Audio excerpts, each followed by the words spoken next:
जी students, तो आज हम डिस्कस करने वाले हैं एक न्यू सर्विस AWS की। अभी तक हमने जो चीज़ें पढ़ी हैं, हमने एक कंप्यूट सर्विस पढ़ी है। कंप्यूट सर्विस में हमने एक सर्विस पढ़ी थी EC2, इसको हमने कवर किया। फिर हमने एक स्टोरेज सर्विस पढ़ी थी। स्टोरेज सर्विस में हमने पढ़ा था S3 को। आज पढ़ेंगे नेटवर्किंग सर्विस।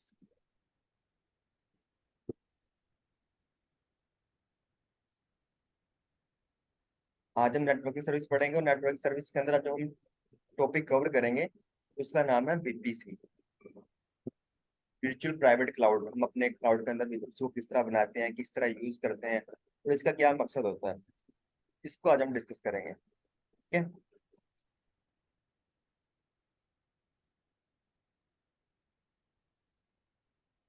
नेटवर्किंग इन AWS।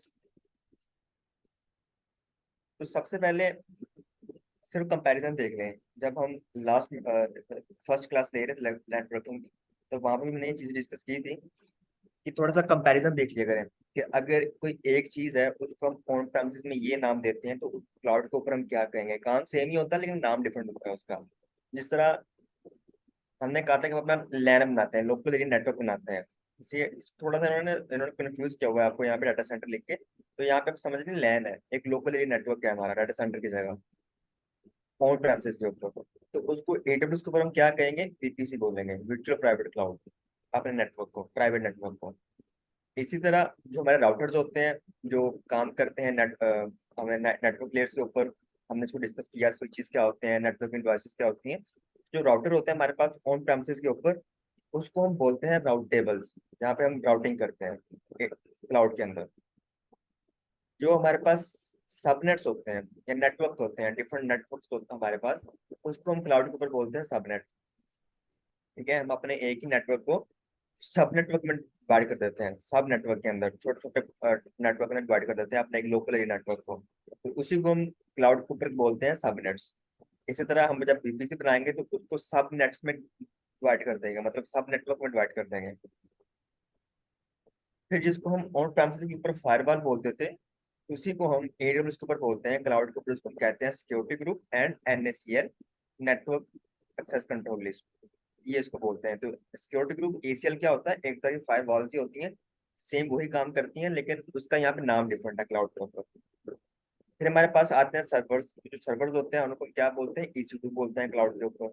तो इसी तरह जो मॉडेम लगा होता है, आपके घर के अंदर भी इंटरनेट मॉडेम लगा होता है जो आपके नेटवर्क को बाहर की दुनिया से कम्युनिकेट करवाता है। इसी तरह क्लाउड के अंदर, VPC के अंदर, उसको बोलेंगे इंटरनेट गेटवे। ठीक है। तो इन्हीं कंपोनेंट को हम डिस्कस करेंगे कि VPC क्या होता है, राउट टेबल्स क्या होते हैं, सबनेट्स क्या होते हैं, इंटरनेट गेटवे क्या होता है। लेकिन यहाँ पे सिर्फ कंपैरिजन कि अगर उसको यहाँ पे ये कहते हैं तो क्लाउड के ऊपर उसको उनको क्या बोलते हैं, तो सिर्फ कंपैरिजन यहाँ पे जरा याद रख लें।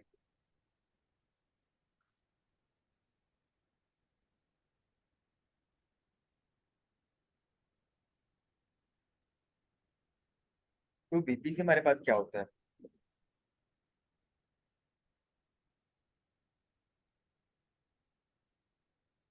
तो VPC को समझने से पहले ना, VPC हमारे पास होता क्या है, इसको समझने से पहले हम छोटी सी कहानी समझ लेते हैं व्हाइट बोर्ड के ऊपर। मैं आपके साथ एक एग्जांपल शेयर करूंगा, ये मैंने आपके साथ पहले भी डिस्कस की थी एग्जांपल। कि मैंने आपसे बोला था कि आप कहीं पे रहते हैं, ठीक है, फर्ज कर लें, अज्यूम कर लें आप कहीं पे जो ना रेंट पे रहते हैं। तो आपने अपना घर लेना है, ठीक है, तो आपने न्यू घर में शिफ्ट होना है। तो आप पहले क्या करोगे, आप कोई प्लॉट पहले देखोगे जहाँ अपना घर बनाना है, आपने खुद बनाना है घर एक्चुअली। तो सबसे पहले एक जो एक खाली प्लॉट होता है आप उसको देखोगे। तो वो तो सिंपल एक खाली प्लॉट होगा, ठीक है, इस तरह बना होगा कोई। उसके सराउंडिंग में वॉल्स भी नहीं होंगे, सिर्फ जो ना वो इस तरह कोई प्लॉट होगा। तो आप क्या करोगे, आपके पास दो ऑप्शन है कि आप वहां पे जाके अपना तमाम अपने घर का सामान शिफ्ट कर लोगे वहां पे जाके, या वहां पे आप रहायश पजीर हो जाओगे। नहीं, हम ऐसा नहीं करेंगे। हम क्या करेंगे, पहले वहां पे एक इंफ्रास्ट्रक्चर बिल्ड करेंगे। ठीक है। हम ऐसे जाके क्यों नहीं रह सकते, अगर ऐसे जाके रहेंगे तो बाहर से कोई भी हमें आता जाता देख सकेगा। हमारी यहाँ पे कोई भी कॉन्फिडेंशियल चीज नहीं रहेगी, कोई भी हमारी यहाँ पे सिक्योरिटी नहीं रहेगी, हम इनसिक्योर फील करेंगे। ठीक है। बाहर वाले जो भी लोग होंगे वो हमें देख सकेंगे हम घर के अंदर क्या क्या कर रहे हैं, या घर के अंदर क्या सामान पड़ा हुआ है हमारा, तो वो सारे बाहर वाले आपको देख सकेंगे। तो हम पहले क्या करेंगे, उस प्लॉट के इर्द गिर्द वॉल्स को क्रिएट करेंगे। ठीक है, उसको सिक्योर करने के लिए वॉल्स क्रिएट कर लेंगे, ताकि हम बाहर वालों से कम्युनिकेट ना कर पाए और बाहर वाले हमसे कम्युनिकेशन ना कर पाए। ठीक है, ताकि बाहर वाले हमें देख ना पाए, हमारे जो रिसोर्सेज हैं, जो भी हमारे घर का सामान यहाँ पड़ा हुआ है, वो सिक्योर रहे, कोई भी उसको चोरी ना कर पाए। ठीक है, तो वॉल्स क्रिएट करेंगे, फिर उसका इंफ्रास्ट्रक्चर बिल्ड करेंगे। फर्स्ट फ्लोर बनाएंगे, ग्राउंड फ्लोर बनाएंगे, सेकंड फ्लोर बनाएंगे, तो इस तरह का पूरा इंफ्रास्ट्रक्चर बनाएंगे वहाँ पे। इसी तरह क्लाउड के अंदर ये हमारा होता है वीपीसी, कि अगर आपने क्लाउड के ऊपर कोई भी सर्विस यूज करनी है, आपने सर्वर बनाना है अपना, EC2 बनाना है, आपने आपने कोई सर्विस यूज करनी है, आपने डेटाबेस बनानी है, तो आप डायरेक्टली जाके वहां पे उसको नहीं रख सकते क्लाउड के ऊपर, क्योंकि क्लाउड तो पब्लिक क्लाउड है, वहां तो कोई भी एक्सेस कर सकते हैं। तो फिर हम क्या करते हैं, जिस तरह एक बिल्डिंग के अंदर हम अपना लोकल एरिया नेटवर्क बनाते हैं, ठीक है, एक कॉलेज वाले या बैंक वाले या एक हॉस्पिटल वाले एक स्पेसिफिक बिल्डिंग के अंदर अपना लोकल एरिया लैन बनाते हैं। इसी तरह उस लैन, एक लैन हम बनाएंगे क्लाउड के ऊपर, जिसको हम बोलते हैं वीपीसी। एक अपना वर्चुअल प्राइवेट क्लाउड बनाएंगे, और उसके अंदर जाके हम रिसोर्सेज डिप्लॉय करेंगे, EC2 डेटाबेस। क्यों? क्योंकि यहाँ पे फिर हमारी चीजें सिक्योर रहेंगी, सिक्योर रहेंगी, वहाँ पे कोई भी इनसिक्योरिटी नहीं होगी, सारा कंट्रोल हमारे पास होगा उसका। ठीक है, हम जिससे चाहे कम्युनिकेट कर पाएंगे, जिससे चाहे कम्युनिकेट नहीं कर पाएंगे, तो सारा कंट्रोल हमारे पास होगा। तो इसको हम कहते हैं वीपीसी, वर्चुअल प्राइवेट क्लाउड, जो हम क्लाउड के ऊपर जाकर बनाते हैं। आप इसकी डेफिनेशन को पढ़ लेते हैं। Amazon VPC is a service that you can use to provision logically isolated section of the AWS cloud. This service is called a virtual private cloud or Amazon VPC. With an Amazon VPC, you can launch your AWS sources in a virtual network that you define. तो हम अपना एक पूरा network बनाते हैं, virtual network बनाते हैं, और उसके अंदर हम अपने रिसोर्सेज को रखते हैं। डिफाइन का मतलब होता है कि उसका तमाम कॉन्फ़िगरेशन, उसका मैनेज हम खुद कर रहे होते हैं, उसको कौन सी आईपी नहीं देनी है हमने, कौन सा नेटवर्क देना है, वो सारा कुछ हम खुद डिसाइड करेंगे। ठीक है, तो वो सारा हमारे कंट्रोल में होगा।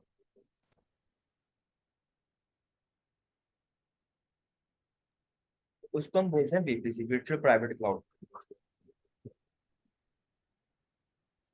What does it to do? Give you control over your virtual network, क्योंकि हम अपना नेटवर्क बना रहे हैं, अपना वर्चुअल प्राइवेट क्लाउड बना रहे हैं, तो हमारा पूरा कंट्रोल उसके ऊपर होगा, रिसोर्सेज के ऊपर, उसके अंदर जो भी रिसोर्सेज होंगे उनके ऊपर हमारा पूरा कंट्रोल होगा। Selecting N IP address range, obviously जब हम वीपीसी बनाएंगे तो उसको हम एक आईपी रेंज देंगे फॉर प्राइवेट कम्युनिकेशन। जिससे हम लैन बनाते हैं तो उसको हम एक नेटवर्क देते हैं, एक आईपी रेंज देते हैं। इसी तरह जब हम अपना वीपीसी बनाएंगे तो उसको हम आईपी रेंज देंगे for private communication with in VPC. Creating subnet, अपने वीपीसी को फिर सब नेटवर्क के अंदर भी डिवाइड करेंगे, जिस तरह हम लोकल एरिया नेटवर्क के अंदर करते हैं, अपने एक नेटवर्क को सब नेटवर्क के अंदर डिवाइड कर देते हैं। इसी तरह हम अपने वीपीसी को सबनेट के अंदर डिवाइड कर देंगे या सब नेटवर्क के अंदर डिवाइड कर देंगे, तो उसका नाम यहाँ पे सर सबनेट है। ऑन प्रेमिस को हम सब नेटवर्क कहते हैं। कॉन्फ़िगर राउटेबल्स एंड नेटवर्क गेटवे, तो सारी चीजें हम करेंगे यहाँ पे, राउटेबल भी बनाएंगे, राउटिंग करेंगे, network gateway. Give you the ability to customize its network configuration, give you the ability to use multiple layers of security। तो यहाँ पे उसको डिस्कस करेंगे कि हर लेयर के ऊपर हम जहाँ पे ना सिक्योरिटी को डिप्लॉय करते हैं, उसको सिक्योर करने के लिए हम हर तरह से सिक्योरिटी लगाते हैं इसके ऊपर। वाई यूज एन वीपीसी, हम वीपीसी एक्चुअली बनाते क्यों हैं? You can spin up a logical environment of what was previously a data center within minutes in the cloud।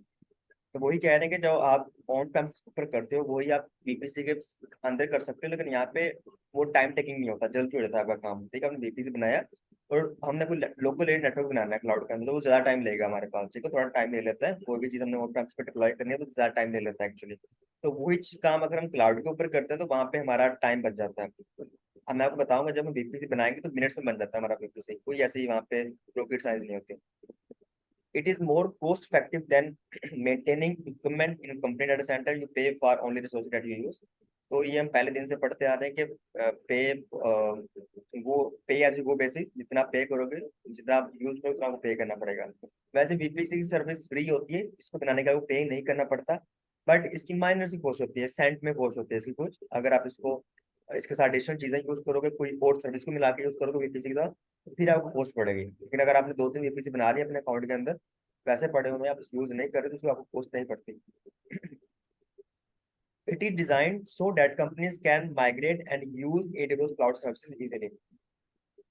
तो क्योंकि वीपीसी को बनाने के बाद हमारा काम आसान हो जाता है, हमारा अपना नेटवर्क होता है, हम उसको डिफाइन कर सकते हैं, उसको माइग्रेट कर सकते हैं। अगर कोई भी हमने अपने ऑन प्रेम से कोई भी सर्विस को या कोई स्टोरेज को माइग्रेट करना है एडब्ल्यूएस के ऊपर, तो हम डायरेक्टली कहाँ पे करेंगे, अपने वीपीसी के अंदर करेंगे। क्योंकि हम जो भी सर्विस यूज कर रहे होंगे, फर्ज कर लें हमारा कोई सर्वर चल रहा है ऑन प्रेम के ऊपर, तो उसको हमने माइग्रेट करना है क्लाउड के ऊपर।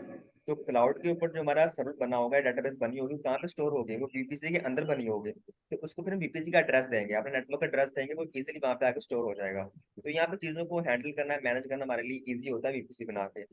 अगर आप चाहते हो कि मैं अपना डेटाबेस बना लूँ या EC2 बना लूँ, उसके लिए मुझे कोई भी वीपीसी ना बनाना पड़े, तो ऐसा नहीं होता, आपको वीपीसी बनाना ही पड़ेगा। ठीक है, आपको वीपीसी बनाना ही पड़ेगा, वीपीसी के बगैर आप कोई भी कंप्यूटर सर्विस यूज नहीं कर सकते। It's secure, scalable and reliable, तो ये कुछ खूबियां हैं इसकी। It works with many innovations and with third party services, you can create multiple Amazon VPCs and create test environment before they go live. तो आप मल्टीपल वीपीसी भी बना सकते हो। आप फर्ज कर लें, आपका डिफरेंट एनवायरनमेंट है, आपका एक टेस्ट एनवायरनमेंट है, एक डेवलपमेंट एनवायरनमेंट है, आपका प्रोडक्शन एनवायरनमेंट है। तो before going to live environment in production, आप उसको पहले टेस्टिंग पर्पज में उन चीज़ों को क्रिएट करके देख सकते हो, बना के देख सकते हो कि मेरी एप्लीकेशन काम कर रही है, मेरी कोई ऐसी सर्विस काम कर रही है कि नहीं कर रही। तो उसके लिए आप पहले टेस्टिंग पर्पज के लिए वीपीसी बना सकते हो, क्योंकि फ्री ऑफ कॉस्ट होता है। तो उसके लिए आप अंदर आप चीज़ों को टेस्ट कर सकते हो, टेस्ट करने के बाद फिर आप प्रोडक्शन के ऊपर जा सकते हो। सर जी।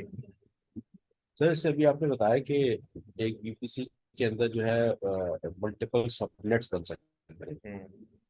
तो जिस तरह आपने कहा कि प्रोडक्शन एनवायरनमेंट होता है, टेस्ट एनवायरनमेंट होता है, या और कम्युनिकेशन एनवायरनमेंट होते हैं, तो उसके लिए हम अलग वीपीसी क्यों बनाते हैं? हम वीपी एक वीपीसी के अंदर सबनेट्स भी तो बना सकते हैं इन चीज़ों के। नहीं, एक्चुअली हम यानी सबनेट प्रोडक्शन का को, सबनेट बना दिया और टेस्टिंग का सबनेट बना दिया। नहीं, सबनेट का पर्पज अलग होता है, मैं आपको बताता हूँ आपको। सबनेट का जो पर्पज होता है वो अलग होता है। सबनेट के अंदर हम ये चीजें नहीं कर सकते। हम कर सकते हैं, लेकिन वहां पे कॉम्प्लेक्सिटी क्रिएट ना हो या चीजें मिक्सअप ना हो जाए, शफल ना हो जाए, तो इसलिए जो ना हम अपने एनवायरनमेंट को अलग अलग रखते हैं। ठीक है, ताकि इजीली माइग्रेट कर सकें एक वीपीसी के दूसरे वीपीसी के ऊपर। जो सबनेट का पर्पज होता है वो अलग होता है, वो मैं डिफाइन करता हूँ आपको। An Amazon VPC has the following feature, तो एक कुछ फीचर है इसके। It has dedicated AWS account which give you access to AWS cloud. तो इस सबसे पहली बात, ये आपके क्लाउड के अंदर बनता है, आपके अकाउंट के अंदर बनता है। जो आपका AWS अकाउंट होता है ना, उसके अंदर VPC आपका बनता है। तो मैंने पहले भी इसकी लैब तो नहीं की, फिलहाल उसको करेंगे। It belongs to a single AWS region, it can span multiple availability zone, it is logically isolated from other Amazon VPC। इसका मतलब क्या होता है?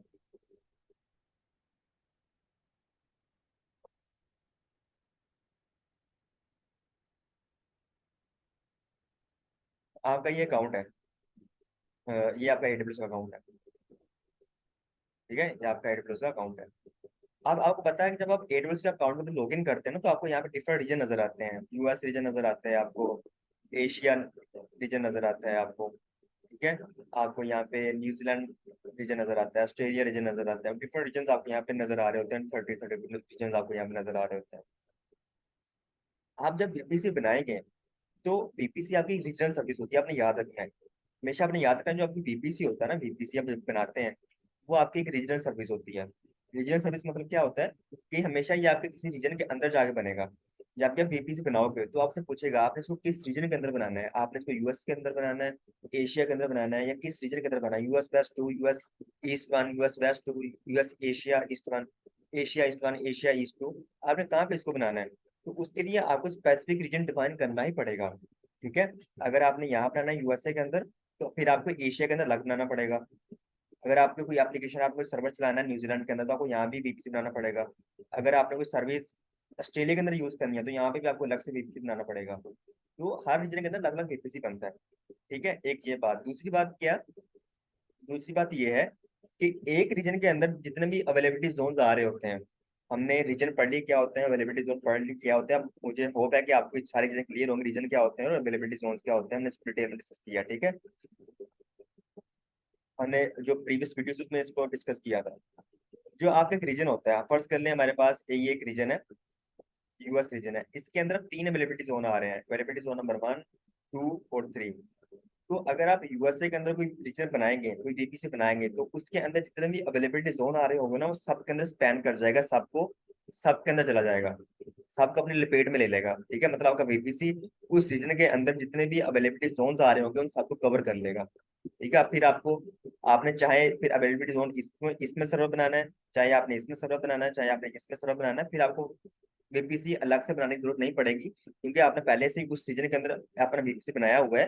तो फिर आपको इंडिविजुअली हर जोन के अंदर वीपीसी बनाने की जरूरत नहीं पड़ेगी, क्योंकि वीपीसी क्या होता है, हमारी एक वीपीसी रीजनल सर्विस होती है, एक रीजन के अंदर बनता है, और उस रीजन के अंदर जितने भी अवेलेबिलिटी जोन आ रहे होते हैं उन सबको कवर कर लेता है वीपीसी हमारा। ठीक है भाइयों, दूसरी बात होगी। तीसरी बात, कि आप एक रीजन के अंदर मल्टीपल सबनेट बना, मल्टीपल वीपीसी बना सकते हो। ठीक है। ये देखो, ये एक यूएस रीजन है, आपने इसके अंदर US 1 है, आपने इसके अंदर एक बना लिया, वीपीसी बना लिया। ठीक है। आप इसके अंदर दूसरा वीपीसी बना सकते हो, वही फॉर जो हम बात कर रहे थे, for production environment, for testing environment, for development environment. तो आप एक ही आप रीजन के अंदर मल्टीपल वीपीसी बना सकते हो, और वो आपस में आइसोलेट होंगे, वो आपस में कम्युनिकेट नहीं कर पाएंगे। ठीक है, आइसोलेटेड होंगे वहां पे, वो अलग अलग नेटवर्क है और ये आपस में कम्युनिकेट नहीं कर पाएंगे, अलग अलग होंगे, मिक्स नहीं होंगे आपस में। ठीक है भाइयों, तो ये हमारा होता है वीपीसी। यहाँ पे मैं एक और बात बता दूं, कि जो हमारा गूगल होता है, जीसीपी, गूगल क्लाउड, उसके अंदर क्या होता है, यहाँ पे देखो, यूएस रीजन है, एशिया रीजन है, न्यूजीलैंड। एडब्ल्यूएस के अंदर वीपीसी रीजनल सर्विस होती है, बट गूगल के अंदर वीपीसी ग्लोबल सर्विस होती है। वैसे मेरा टॉपिक तो नहीं, वैसे मैं आपको बता रहा हूँ कि जो मेरा गूगल क्लाउड होता है उसके अंदर वीपीसी ग्लोबल सर्विस होती है। ग्लोबल का मतलब क्या होता है, कि आप जो वीपीसी बनाएंगे वो तमाम रीजन के अंदर फैल जाएगा, उन तमाम रीजन को अपने अंदर इंक्लूड कर लेगा, तो आप फिर आपको इंडिविजुअली हर रीजन के अंदर जाकर वीपीसी बनाने की जरूरत नहीं पड़ेगी। ठीक है। तो आपका जब भी जीसीपी के अंदर कोई आप वीपीसी बनाते हो तो वो ग्लोबल सर्विस होती है, बट एडब्ल्यूएस के अंदर रीजनल सर्विस होती है। जी भाई, यहाँ तक क्लियर है। यहाँ पे ये बता रहा है, it can span multiple availability zone, तो ये मल्टीपल अवेलेबिलिटी जोन में स्पैन कर सकता है, जो भी आप यहाँ पे डिफाइन करोगे। It is logically isolated from other Amazon VPC, कि अगर आप एक ही रीजन के अंदर मल्टीपल वीपीसी बना रहे हो तो वो आपस में आइसोलेट होते हैं। ठीक है, उनका अलग अलग नेटवर्क होता है, वो आपस में आइसोलेट होते हैं, कम्युनिकेशन आपस में नहीं कर पाते। ये सर देखिए। बात बात तो एक ही हुई ना सर, अगर अगर मैंने एक एक रीजन के अंदर एक बीपीसी बनाया जो सिर्फ हम्म। एक अवेलेबिलिटी जोन को कवर करता, फिर मैंने उसी रीजन के अंदर दूसरा बीपीसी बनाया जो दोनों या तीनों अवेलेबिलिटी जोन में कवर करे, तो वो तो इसी तरह हो गया ना, जैसे मैंने हर अवेलेबिलिटी जोन के अंदर बीपीसी बना हाँ दिया। बिल्कुल, आप मल्टीपल वीपीसी बना सकते हो। ऑब्वियसली अगर आपने एक रीजन के अंदर दो बनाए हुए हैं वीपीसी, तो वो दोनों वीपीसी कवर कर रहे होंगे, अवेलेबिलिटी जोन को भी कवर कर रहे होंगे। ठीक है, एक ही हो सकता है आपका एक ही अवेलेबिलिटी जोन दोनों वीपीसी में आ रहा हो। ठीक है, लेकिन वो आइसोलेट होंगे आपस में। यहाँ पे देखो लिखा हुआ है, ये आपका अकाउंट है, उसके अंदर ये आपका रीजन है, उस रीजन के अंदर ये आपका एक ही रीजन है, उस रीजन के अंदर आपके दो अवेलेबिलिटी जोन है, एक अवेलेबिलिटी जोन नंबर 1 है और एक अवेलेबिलिटी जोन नंबर 2 है। ठीक है। आपने जब VPC 1 बनाया, तो आपने उसको कहा कि मैं इसको अवेलेबिलिटी जोन इस रीजन के अंदर इस अवेलेबिलिटी जोन के अंदर बनाना चाहता हूँ, तो आपने बना दिया। इसी तरह जब आपने दूसरा VPC बनाया तो आपने कहा मैं इसको इसी रीजन के अंदर अवेलेबिलिटी जोन पर बनाना चाहता हूँ, बना दिया। फिर आपने थर्ड VPC बनाया, तो आपने बोला मैं इस रीजन के अंदर जोन 1 में बनाना चाहता हूँ, तो आपने बना लिया। तो आप देखो यहाँ पे एक ही 6 VPC एक रीजन के अंदर है, बट अलग अलग अवेलेबिलिटी जोन के अंदर है। तो आप ऐसे भी बना सकते हो, आगे 3 VPC एक ही अवेलेबिलिटी जोन के अंदर है और 3 VPC अलग अवेलेबिलिटी जोन के अंदर है, बट वो जो जोन है वो सेम रीजन का पार्ट है। तो यहाँ बताने का मकसद ये है कि multiple Amazon VPCs can span different availability zones in an AWS region. अगर एक रीजन के अंदर 2 या 3 अवेलेबिलिटी जोन है, तो आप कुछ वीपीसी एक रीजन का एक जोन के अंदर बना सकते हो, कुछ वीपीसी अदर जोन के अंदर बना सकते हो within the same region. तो ये भी आप इस तरह कर सकते हो, अगर आपकी ऐसी स्पेसिफिक रिक्वायरमेंट है तो आप इस तरह भी बना सकते हो।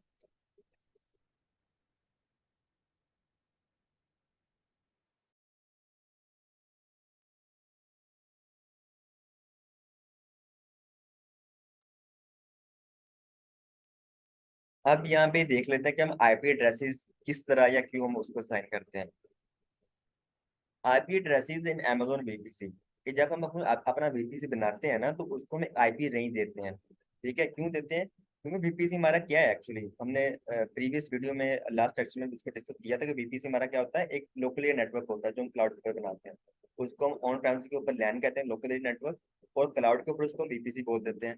तो जिस तरह हम लोकल एरिया नेटवर्क के अंदर एक प्राइवेट आईपी रेंज देते हैं, तो इसी तरह वीपीसी को भी ऑब्वियसली प्राइवेट आईपी रेंज देंगे आईपी की। ठीक है, आईपी क्यों जरूरी होती है वो भी हमने डिस्कस कर लिया। और प्राइवेट कम्युनिकेशन, तो हम उसको 10 की रेंज से या 192 की रेंज से या 172 की रेंज से कोई एक आईपी रेंज देंगे, एक अपने वीपीसी को। ठीक है, ताकि उसके अंदर जो भी रिसोर्सेज सर्वर पड़े हुए हैं वो आपस में विद प्राइवेट आईपीएस कम्युनिकेट कर सकें।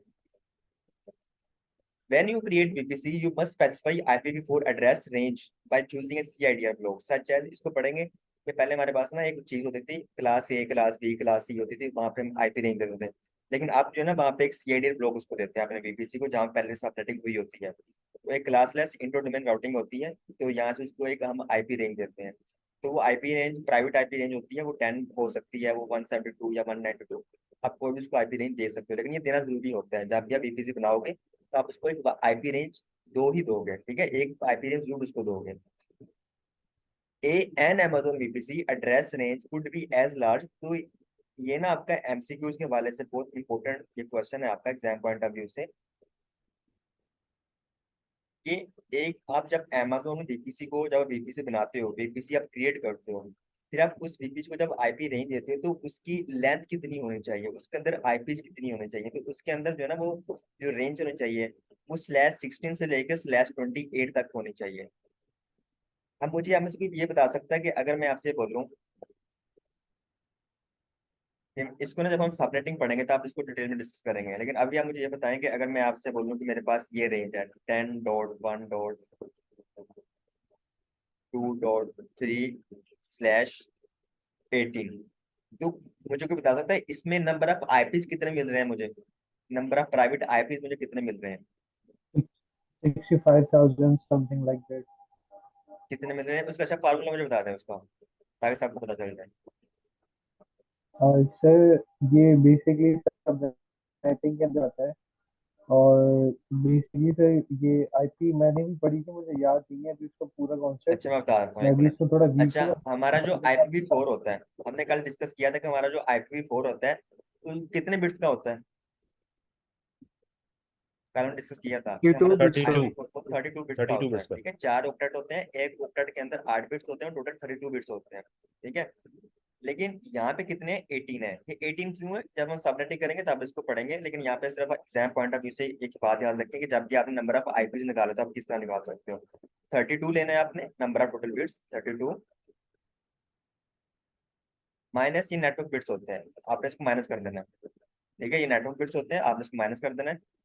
तो माइनस करें कितना होता है भाई, यहाँ पे मेरा मैथ कमजोर है, 16 कितना आ गया, 14 14 सर। 14 14 आ गया। 14 ठीक है, तो यहाँ पे 14 आ गया मेरे पास। ठीक है, तो अब आपने क्या करना है, 2 की पावर 14 करनी है, जो भी आंसर आ जाएगा उसको 2 की पावर में ले जाना है।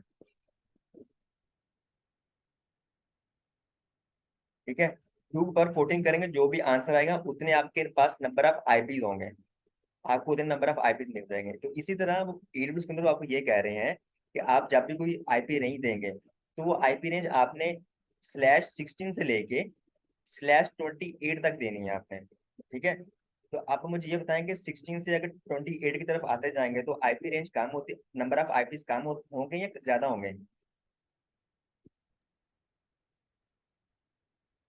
कम होती रहेंगी सर। कम होंगे सर, कम होंगे। माइनस ठीक है, करने का हम हम लोग। माइनस करेंगे तो कम होंगे, 32 - 18, 32 - 19, 32 - 20, 32 -22, 23, तो माइनस होते रहेंगे, कम होते रहेंगे। तो जैसे हम 16 से 18 की तरफ, तो इसका मतलब है ये मैक्सिमम रेंज है हमारे पास और ये मिनिमम रेंज है हमारे पास।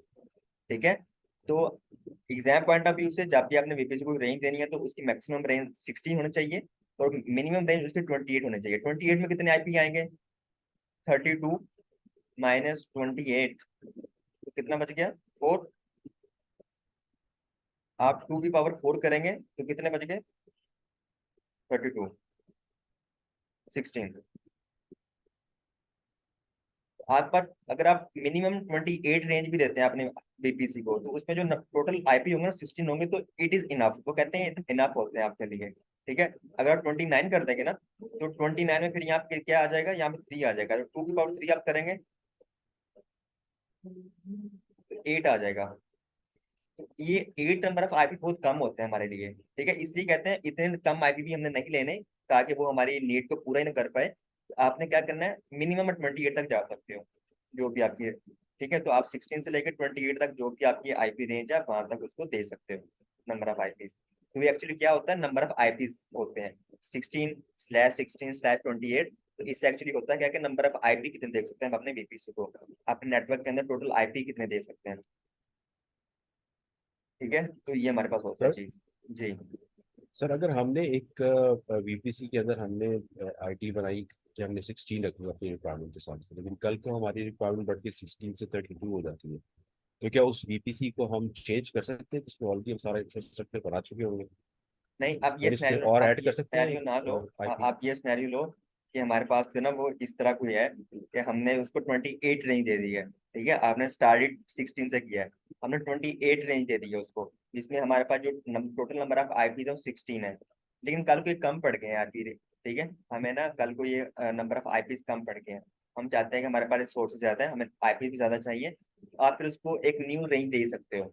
इसको आप इंक्रीज या डिक्रीज नहीं कर सकते, लेकिन आप उसको एक न्यू थर्ड ईयर ब्लॉक दे सकते हो, एक न्यू रेंज दोगे आप उसको अपने वीपीसी को, ठीक है। तो उसका उस तरह आप इंक्रीज कर सकते हो, लेकिन इसको आप बाद में चेंज नहीं कर सकते, इसको इंक्रीज या डिक्रीज नहीं कर सकते आप। एक न्यू रेंज, मतलब न्यू रेंज आप दोबारा उसको 28 दे दो या 26 दे दो, इस तरह की न्यू रेंज आप उसको दे सकते हो बाद में,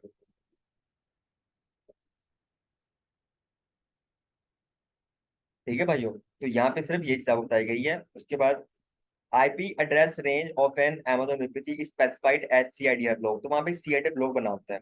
सीआईडी ब्लॉक क्या होता है, क्लासलेस इंटर डोमेन राउटिंग। वहाँ पे हम क्लास डिफाइन नहीं करते कि हमें किस क्लास से चाहिए, क्लास ए चाहिए, क्लास बी चाहिए। तो वहाँ पे एक सिंपल सीआईडी ब्लॉक पहले से बने होते हैं जहाँ पे पहले सबनेटिंग हुई होती है, तो वो हम चूज करते हैं, तो इसको हम सीआईडी ब्लॉक कहते हैं।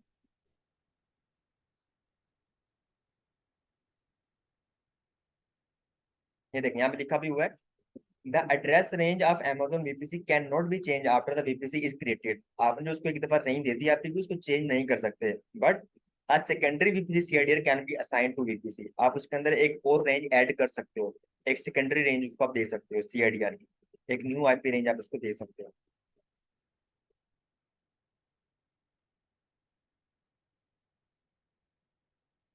तो ये हमने कल डिस्कस किया था कि हमारे पास जो आयना ऑर्गेनाइजेशन होती है, जो इन तमाम आईपीस को मैनेज करती है, एलोकेट करती है, रिलीज करती है, तो उन्होंने क्या किया हुआ है, कुछ आईपी रेंज को उन्होंने अपने पास रिजर्व कर लिया for private IP range, allocate कर दिया है।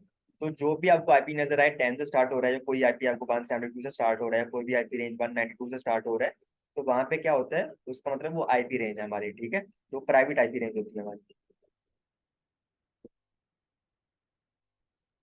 The smallest permitted block size is 28। तो जो मिनिमम आप रेंज दे सकते हो 28 दे सकते हो, जहाँ पे आपको नंबर ऑफ आईपीस कम मिलेंगे।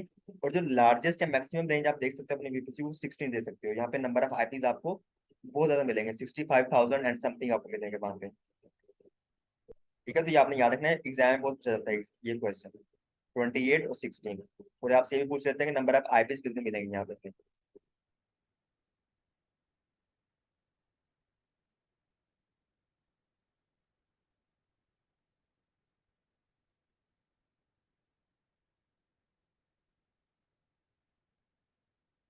अच्छा, यहाँ पे वो कह रहे हैं कि आप सीटें ब्लॉक फर्स्ट प्रोवाइड, ठीक है।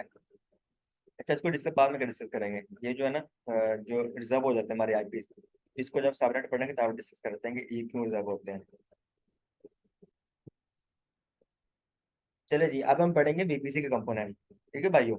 जिस तरह हमने क्या पढ़ा था जब हम EC2 पढ़ रहे थे, तो मैंने आपसे कहा था कि EC2 बनाने के लिए क्या क्या करना पड़ता है, उसका नेम देना पड़ता है, उसको AMI बतानी पड़ती है, उसका इंस्टेंस टाइप डिफाइन करना पड़ता है, तो सारी चीजें कंपोनेंट होते हैं। तो वो सारी चीजें करेंगे तो हमारा EC2 बनेगा। इसी तरह बीपीसी बनाने के लिए भी बीपीसी कुछ कंपोनेंट होते हैं जिनको आपको बनाना पड़ता है, तो बाकी कंपोनेंट बनाएंगे तो आपको बीपीसी पूरा कंप्लीट होगा। तो उन्हीं कंपोनेंट को हम यहाँ पे आप डिस्कस करते हैं।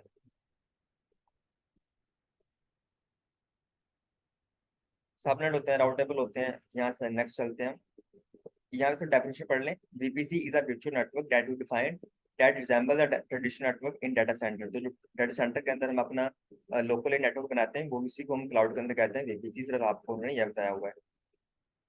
सीआईडी लोग देते हैं उसको हम एक प्राइवेट रेंज देते हैं, should be given from 16 to 28। तो यहाँ तक हम प्राइवेट रेंज दे सकते हैं अपने VPC को। बाकी चीजों को आगे जाकर पढ़ते हैं।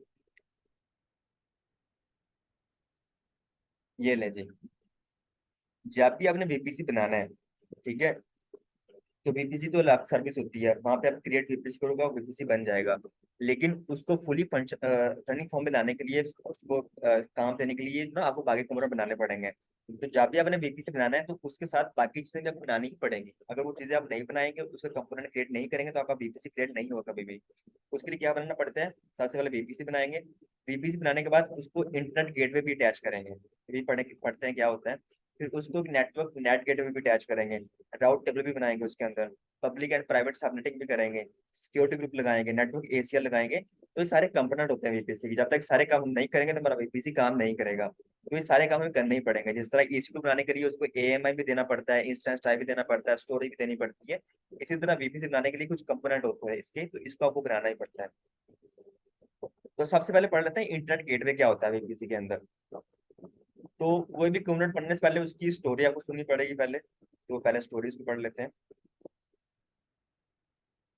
दोबारा मैं आपको जब भी वीपीसी पढ़ाऊंगा, मैं आपको घर की एग्जाम्पल ही दूंगा हमेशा, ठीक है। एक घर की एग्जाम्पल, हमने बोला कि आपने जब भी कहीं पे शिफ्ट होना है, सबसे पहले आप एक वॉल्स क्रिएट करोगे उस प्लॉट के इर्द गिर्द, फिर आप उसमें जाके शिफ्ट शिफ्ट होगे, ठीक है।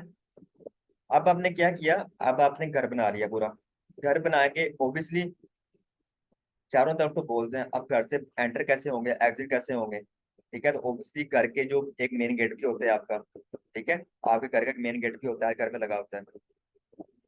तो मेन गेट एक्चुअली क्या करता है, वो मेन गेट जो बाहर से लोग आते हैं उनको अंदर एंटर करता है, और जो अंदर से लोग आते हैं उनको बाहर लेके जाता है, बाहर की दुनिया से कम्युनिकेट करवाता है, ठीक है। तो वो होता है हमारा गेट होता है। तो उसी को हम वीपीसी के अंदर, क्लाउड के अंदर कहते हैं इंटरनेट गेटवे। इंटरनेट गेटवे ये क्या काम करता है, ये काम करता है कि हमने वीपीसी तो बना लिया, ठीक है, हमने वीपीसी बना लिया, चीजों को सिक्योर कर लिया, ठीक है। अब ओब्वियसली वीपीसी के अंदर हमारे सर्वर पड़े हुए हैं, डिफरेंट रिसोर्सेज पर डेटाबेस बनी हुई है, सर्वर बने हुए हैं। तो उनको एक्सेस भी तो करना है ना, बाहर के लोगों ने, हमारे यूजर्स ने, हमने एक्सेस करना है। तो उसके लिए क्या करना पड़ेगा, वीपीसी के अंदर आना पड़ेगा। तो वीपीसी के अंदर आने के लिए हमें एक इंटरनेट गेटवे, एक रास्ता, एक मेन गेटवे बनाना पड़ेगा हमें। इस तरह हमारे घर के बाहर गेट लगा होता है, इसी तरह वीपीसी का जो मेन गेट होता है उसको हम बोलते हैं इंटरनेट गेटवे, जहाँ से ट्रैफिक बाहर वाली अंदर आ जाए आए, और अंदर में ट्रैफिक बाहर जाए, तो इसको हम बोलते हैं इनबाउंड और आउटबाउंड ट्रैफिक। इनबाउंड ट्रैफिक, जो ट्रैफिक बाहर से आ रही है वीपीसी के अंदर, उसको इनबाउंड बोलते हैं। और जो ट्रैफिक बाहर से निकल के इंटरनेट के ऊपर जा रही है उसको हम बोलते हैं आउटबाउंड ट्रैफिक, ठीक है। क्योंकि ये तो हमारा लोकल नेटवर्क है, लैन है, तो अब हमने इसको इंटरनेट से कम्युनिकेशन करवाना है, इंटरनेट के ऊपर जाना है, या बाहर के लोगों ने एक्सेस करना है, या हमने कोई अब कुछ डाउनलोडिंग करनी है इंटरनेट से, इंटरनेट के ऊपर जाना है हमारे सर्वर में, तो उसके लिए इसी रास्ते से होते हुए जाना पड़ेगा। अगर ये रास्ता नहीं होगा, आपने कोई गेट बनाया ही नहीं होगा, चारों तरफ वॉल्स ही वॉल्स होंगे, तो आप बाहर किस तरह निकलेंगे। तो इसलिए यहाँ पे हम एक गेट क्रिएट करते हैं, जिसको कहते हैं internet gate.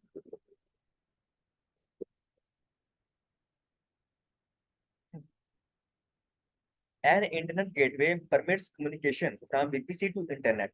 It is horizontally scaled to meet traffic needs to be redundant and be highly तो इसका रहने दें। तो ये समझेंगे internet gateway permits communication from VPC to internet, कि हमारी जो भी कम्युनिकेशन हो रही होती है from VPC to internet and from internet to VPC, वो किसके थ्रू हो रही होती है, वो ट्रैफिक कहाँ से एग्जिट और एंटर हो रही होती है, वो इस गेटवे से हो रही होती है, इस इंटरनेट गेटवे से हो रही होती है। ये जो मेन गेट होता है हमारा, ठीक है। इसका मॉडेम इस कह सकते हैं, हमारा मॉडेम होता है एक तरह का। जिस तरह आप घर के अंदर मॉडेम लगा होता है ना, वो आपके घर को, आपके घर के ट्रैफिक को कम्युनिकेशन करवाता है इंटरनेट से, तो इसी तरह ये भी, इसका भी यही काम होता है हमारे पास। फिर नेक्स्ट हमारे पास आता है public subnet. It is associated with route table. इसको भी रहने दें यहाँ पे, इसको पढ़ते हैं, ठीक है। जो जो स्किप हो जाएंगे उसको बाद में पढ़ेंगे, तो पहले मेन मेन जो पॉइंट उसको डिस्कस कर लेते हैं। तो इंटरनेट गेटवे पढ़ लिया क्या होता है, उसके बाद पढ़ते हैं हम, इसको बाद में पढ़ते हैं।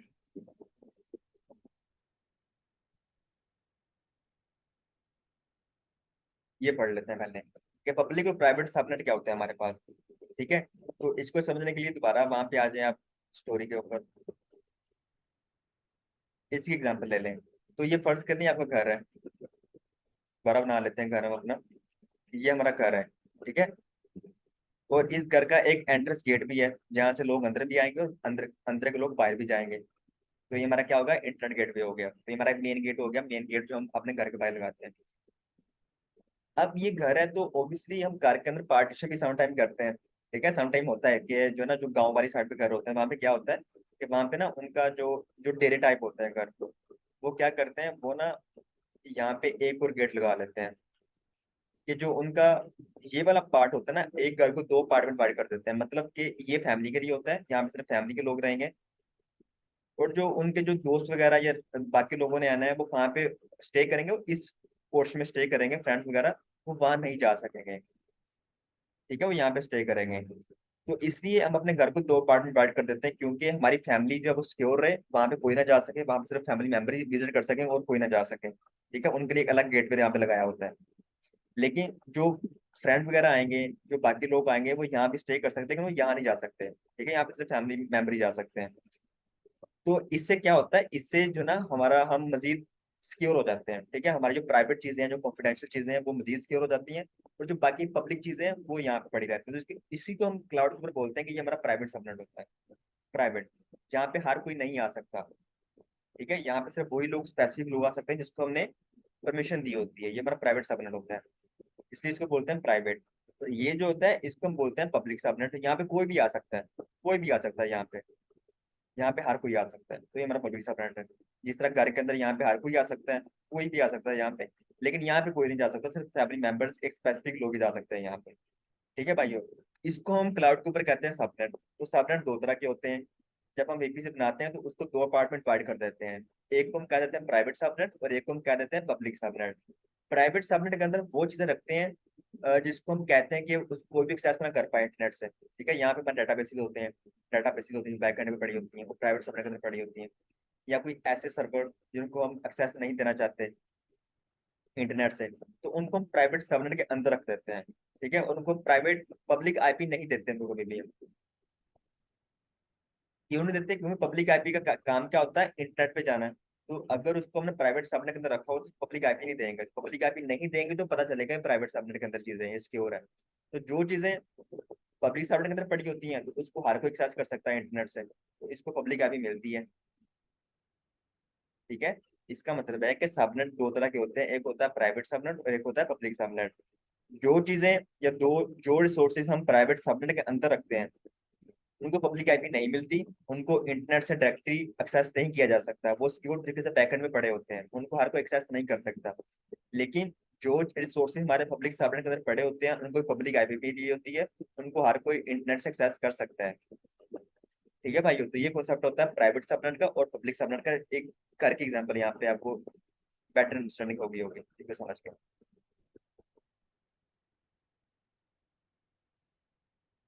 इसकी हम डेफिनेशन पढ़ लेते हैं।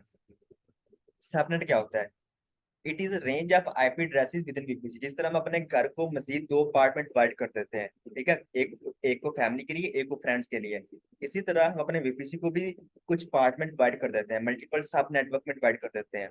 ठीक है, तो उसको हम बोलते हैं सबनेट। अवेलेबिलिटी जोन्स क्या होते हैं? अच्छा सॉरी, नहीं ये वो नहीं है। देर इज वन सबनेट पर availability zone because subnet can not span multiple availability zone. इसका मतलब ये है कि हमने ये पढ़ा था कि आपका जो वीपीसी होता है, ठीक है, आप जब भी कोई वीपीसी बनाएंगे, वो वीपीसी अगर आप किसी रीजन के अंदर बना रहे हो तो उस रीजन के अंदर जितने भी अवेलेबिलिटी जोन आ रहे होंगे ना वो सबको कवर कर देगा। जो भी आप उसको स्पेसिफिक, एक कवर करने हैं, दो कवर करने हैं, वो सबको कवर कर लेगा उसके अंदर जो भी अवेलेबिलिटी जोन आ रहे होंगे। लेकिन जो आपका सबनेट बनता है, जब आप सबनेट बनाते हो ना, वो सिर्फ एक ही अवेलेबिलिटी जोन में बनता है। फर्ज कर लें आपके यहाँ पे दो अवेलेबिलिटी जोन है, इस रीजन के अंदर आपके दो अवेलेबिलिटी जोन है। एक अवेलेबिलिटी जोन नंबर ये है आपका, और एक अवेलेबिलिटी जोन आपका ये है, एजी, अब मैं इसको बोलूंगा, एक एजी ये है और एक एजी ये है। आप जो सबनेट बनाओगे ना, आप सबनेट या इस एजी के अंदर बनाओगे या इस एजी के अंदर बनाओगे। आप एक ही सबनेट को मल्टीपल एजी के अंदर नहीं बना सकते। ठीक है, यहाँ पे जो सबनेट बनेगा वो अलग होगा, यहाँ पे सबनेट जो बनेगा वो अलग होगा, एक ही बीपीसी के अंदर। ठीक है, तो इसका कहने का ये मतलब है। यानी सर एक एसी के अंदर सिर्फ एक ही सबनेट उसका, एक से ज्यादा नहीं बन सकते? दोबारा बोले।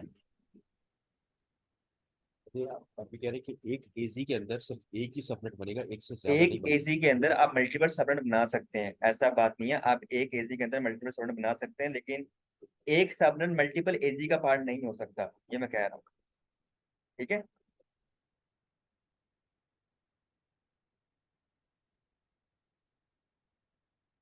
चले जी, तो देर इज वन सबनेट पर availability zone because a subnet can not span multiple availability zone. तो आप एक ही सबनेट के अंदर, एक ही अवेलेबिलिटी जोन के अंदर मल्टीपल सबनेट बना सकते हैं, बट एक सबनेट जो होता है वो मल्टीपल अवेलेबिलिटी जोन का पार्ट नहीं हो सकता। फिर उसके अंदर हमारे पास आ जाता है पब्लिक सबनेट आ जाता है। पब्लिक सबनेट क्या होता है? पब्लिक सबनेट जिसको पब्लिक आईपी मिला होता है, जो इंटरनेट से डायरेक्टली कम्युनिकेशन कर सकता है, जो इंटरनेट पे जा सकता है। Traffic is routed to internet gateway by having a route table associated internet gateway. Private subnet traffic is not routed to internet. तो जो हमारे पास पब्लिक सबनेट होता है वो इंटरनेट पे जा सकता है, और जो हमारे पास प्राइवेट सबनेट होता है वो इंटरनेट पे नहीं जा सकता। अब वो किस तरह नहीं जा सकता, अब उसके लिए अब कैसे पता चलेगा, उसको पढ़ लेते हैं। तो उसके लिए दोबारा जो हमने स्किप किया था वहां पे आ जाए। उसके लिए हम बनाते हैं राउट टेबल, राउटिंग करते हैं उसकी, वीपीसी के अंदर हम राउटिंग करते हैं। अब राउट टेबल क्या होता है?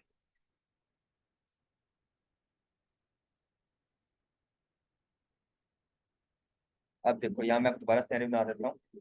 ये हमारा वीपीसी है, इसके अंदर मैंने ये बना दिया पब्लिक सबनेट, और ये मैंने बना दिया प्राइवेट सबनेट।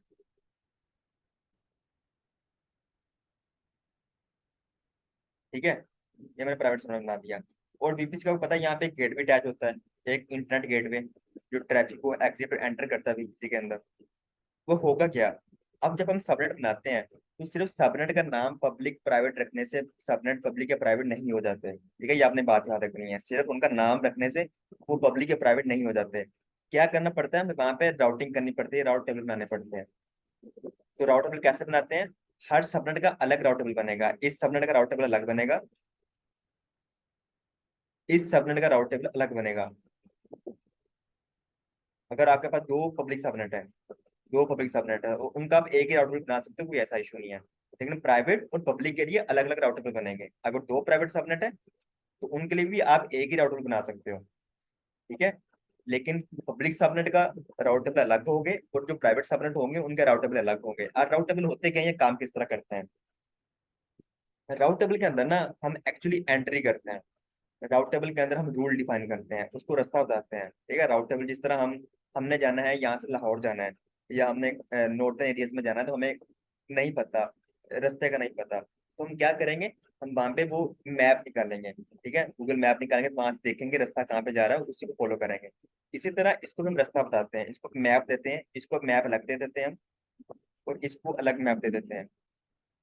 ठीक है, जो राउट टेबल, इस मैप को हम कहते हैं राउट टेबल। तो जो राउट टेबल हम पब्लिक सर्वर को देंगे उसको हम क्या बोलेंगे, उसको बाहर जाने का रास्ता बताएंगे, इसको बाहर जाने का रास्ता बताएंगे, फिर ये बाहर जा सकेगा इंटरनेट के ऊपर। कैसे बताएंगे? इसके अंदर हम एंट्री करेंगे इंटरनेट गेटवे की, 0.0.0.0 जो इंटरनेट गेटवे को आईपी अटैच होती है ना, एक आईपी इसको स्पेसिफाई होती है, वो हम यहाँ पे डाल देंगे। ठीक है, हम तो उसको बाहर जाने का रास्ता बता देंगे कि भाई आप यहाँ से इंटरनेट के ऊपर जा सकते हैं। तो इसका मतलब ये पब्लिक सबनेट हो गया कि आप इंटरनेट पे जा सकता है। लेकिन जो प्राइवेट सबनेट होगा उसको हम बाहर का रास्ता नहीं बताएंगे, उसको हम इंटरनेट गेटवे का रास्ता ही नहीं बताएंगे। ठीक है, तो उसको जब बाहर के जाने का रास्ता ही नहीं पता तो कैसे जाएगा? तो यहाँ पे हम इंटरनेट गेटवे की एंट्री नहीं करेंगे, तो यहाँ पे भी हम करते हैं एंट्रीज राउट टेबल के अंदर। ठीक है, तो जो हमारा पब्लिक सबनेट होता है उसको हम इंटरनेट गेटवे का रास्ता बताएंगे, वहां पे इंटरनेट गेटवे की एंट्री करेंगे। लेकिन जो प्राइवेट सबनेट होता है उसको हम इंटरनेट गेटवे की एंट्री नहीं बताएंगे, उसको हम इंटरनेट गेटवे का रास्ता नहीं बताएंगे। तो जब उसको रास्ता नहीं पता होगा, उसके साथ जो राउट टेबल अटैच है उसके अंदर जब इंटरनेट गेटवे की एंट्री अटैच नहीं होगी, तो इंटरनेट पे भी नहीं जा सकेगा हमारा प्राइवेट सबनेट। तो इस तरह हम चीजों को पब्लिक भी करते हैं और प्राइवेट भी करते हैं, सब राउट टेबल बना के। तो राउट टेबल का ये काम होता है। तो राउट टेबल कहाँ बनते हैं? आपके सबनेट के साथ बनते हैं। आप जब भी राउट टेबल बनाओगे तो किसी न किसी सबनेट के साथ अटैच करोगे हमेशा। तो ये देखो, राउट टेबल क्या होता है? It holds routes and target that direct network traffic with in the VPC. तो वीपीसी के अंदर ये बताता है कि आपने कहाँ पे जा सकते हैं। यहाँ पे देखो, ये फर्ज कर लें एक राउट टेबल है, और मुझे अभी तक जो हमने पढ़ा है, तो मुझे सिर्फ आप ये बता सकते हैं कि जो राउट टेबल है ये हमने किसके साथ अटैच किया हुआ है? ये हमने पब्लिक सबनेट के साथ अटैच किया हुआ है या प्राइवेट सबनेट के साथ अटैच किया हुआ है? तो मुझे सिर्फ ये बता दें सिंपली, सिर्फ इतना सा। ये राउटेबल है, सर इसके ये अंदर हमने पब्लिक से हुआ है। पब्लिक से कैसे पता चला? क्योंकि यहाँ पे देखो इस राउटेबल के अंदर हमने पब्लिक के एंट्री साथ डाली हुई है इंटरनेट गेटवे की। ठीक है, इस सबनेट के अंदर हमने इंटरनेट गेटवे की एंट्री डाली है, तो मतलब हम इसके अंदर इंटरनेट गेटवे का रास्ता बता रहे हैं, तो इसको बताएंगे, पब्लिक सबनेट को भी बताएंगे। तो ये जो राउटेबल होगा इसको हम पब्लिक सबनेट के साथ ही अटैच करेंगे, प्राइवेट के साथ अटैच नहीं करेंगे इसको। ठीक है, तो डेस्टिनेशन क्या होती है? डेस्टिनेशन होती है कि उसको जो ना हम एक बाहर जाने का रास्ता बताते हैं कि आप कहाँ से जा सकते हैं डेस्टिनेशन को। उसके जो बाय डिफॉल्ट पाथ होता है 0.0.0. तो मतलब जो हमारा मॉडेम होता है ना, इंटरनेट गेटवे होता है, उसका ये होता है, उसको ये आईपी मिली होती है 0.0. इसका मतलब होता है कि कोई भी आ जा सकता है उस इंटरनेट गेटवे से, कोई भी ट्रैफिक अंदर आ सकता है, कोई भी बाहर जा सकता है। तो उससे जो बाय डिफॉल्ट एंट्री होती है हम डिफाइन नहीं करते, ये पहले से बनी होती है बाय डिफॉल्ट, इसको साइन होती है इंटरनेट गेटवे की। जब भी हम इंटरनेट गेटवे बनाते हैं उसको 0.0.0.0/0 ये उसको साइन हो जाती है। इसका मतलब ये होता है कि कोई भी अंदर आ सकता है, कोई भी बाहर जा सकता है। ठीक है, सर ये टारगेट। आने और जाने यानी इनबाउंड आउटबाउंड दोनों के लिए दिया होता है ये राउट टेबल, हाँ यानी ये जीरो। हाँ, मतलब इससे कोई भी अंदर आ सकता है, कोई भी बाहर जा सकता है। ठीक है, तो इसका ये होता है, कोई भी आपको नहीं रोकेगा, कोई भी ट्रैफिक वीपीसी के अंदर आ सकती है। फिर वीपीसी के अंदर हम डिफरेंट सिक्योरिटी लगाते हैं, वो हम बाद में देखेंगे वो किस तरह लगाते हैं। ठीक है, अब ऐसा तो नहीं हो सकता कि सारी ट्रैफिक इंटरनेट गेटवे से अंदर तो आ गई वीपीसी के अंदर, तो हमारी चीजें वो अनसिक्योर हो गई। ठीक है, तो ऐसा नहीं होगा। Target, a target is either a gateway a network interface for the destination traffic। तो फिर टारगेट भी अटैच करते हैं कि जो डेस्टिनेशन क्या है, टारगेट क्या है आपका। तो टारगेट हमारे पास यहाँ पे क्या है, इंटरनेट गेटवे, और उसकी डेस्टिनेशन क्या है, उसके एंड पॉइंट क्या है, जहाँ से आपने एंटर होना है या एग्जिट होना है, वो ये है 0.0.0। ठीक है, एक और बात, आप जब भी कोई राउटर बनाओगे फॉर पब्लिक सबनेट या प्राइवेट सबनेट, तो उसके अंदर ये एंट्री होगी होगी, ये बाय डिफॉल्ट एंट्री होगी। इसको आप ना रिमूव कर सकते हो ना एडिट कर सकते हो। जो लोकल एंट्री है ना, ये होती है। तो मुझे बता सकता है इसका मतलब क्या होता है? ये जो एक एंट्री होती है बाय डिफॉल्ट यहाँ पे होती है,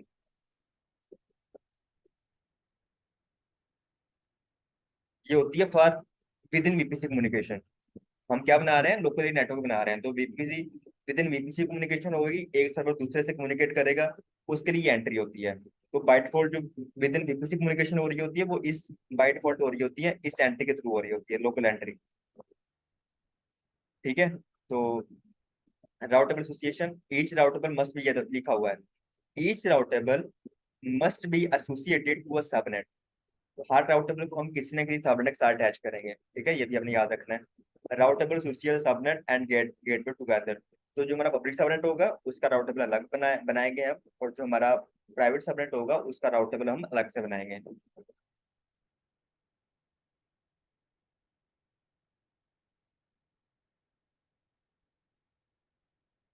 ठीक है, तो यहाँ पढ़ लिया, अब यहाँ पे आ जाओ।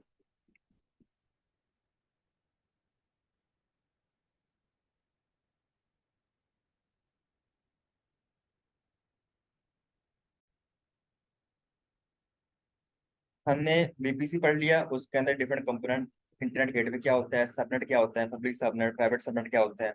उसके अलावा हमारे पास जो है ना वो राउट टेबल क्या होते हैं, वो किस तरह काम करते हैं, वो भी हमने पढ़ लिया। अब हम पढ़ते हैं एक नेट गेटवे बनाते हैं हम अपने बीपीसी के अंदर, उसका काम क्या होता है, तो उसको हम पढ़ लेते हैं।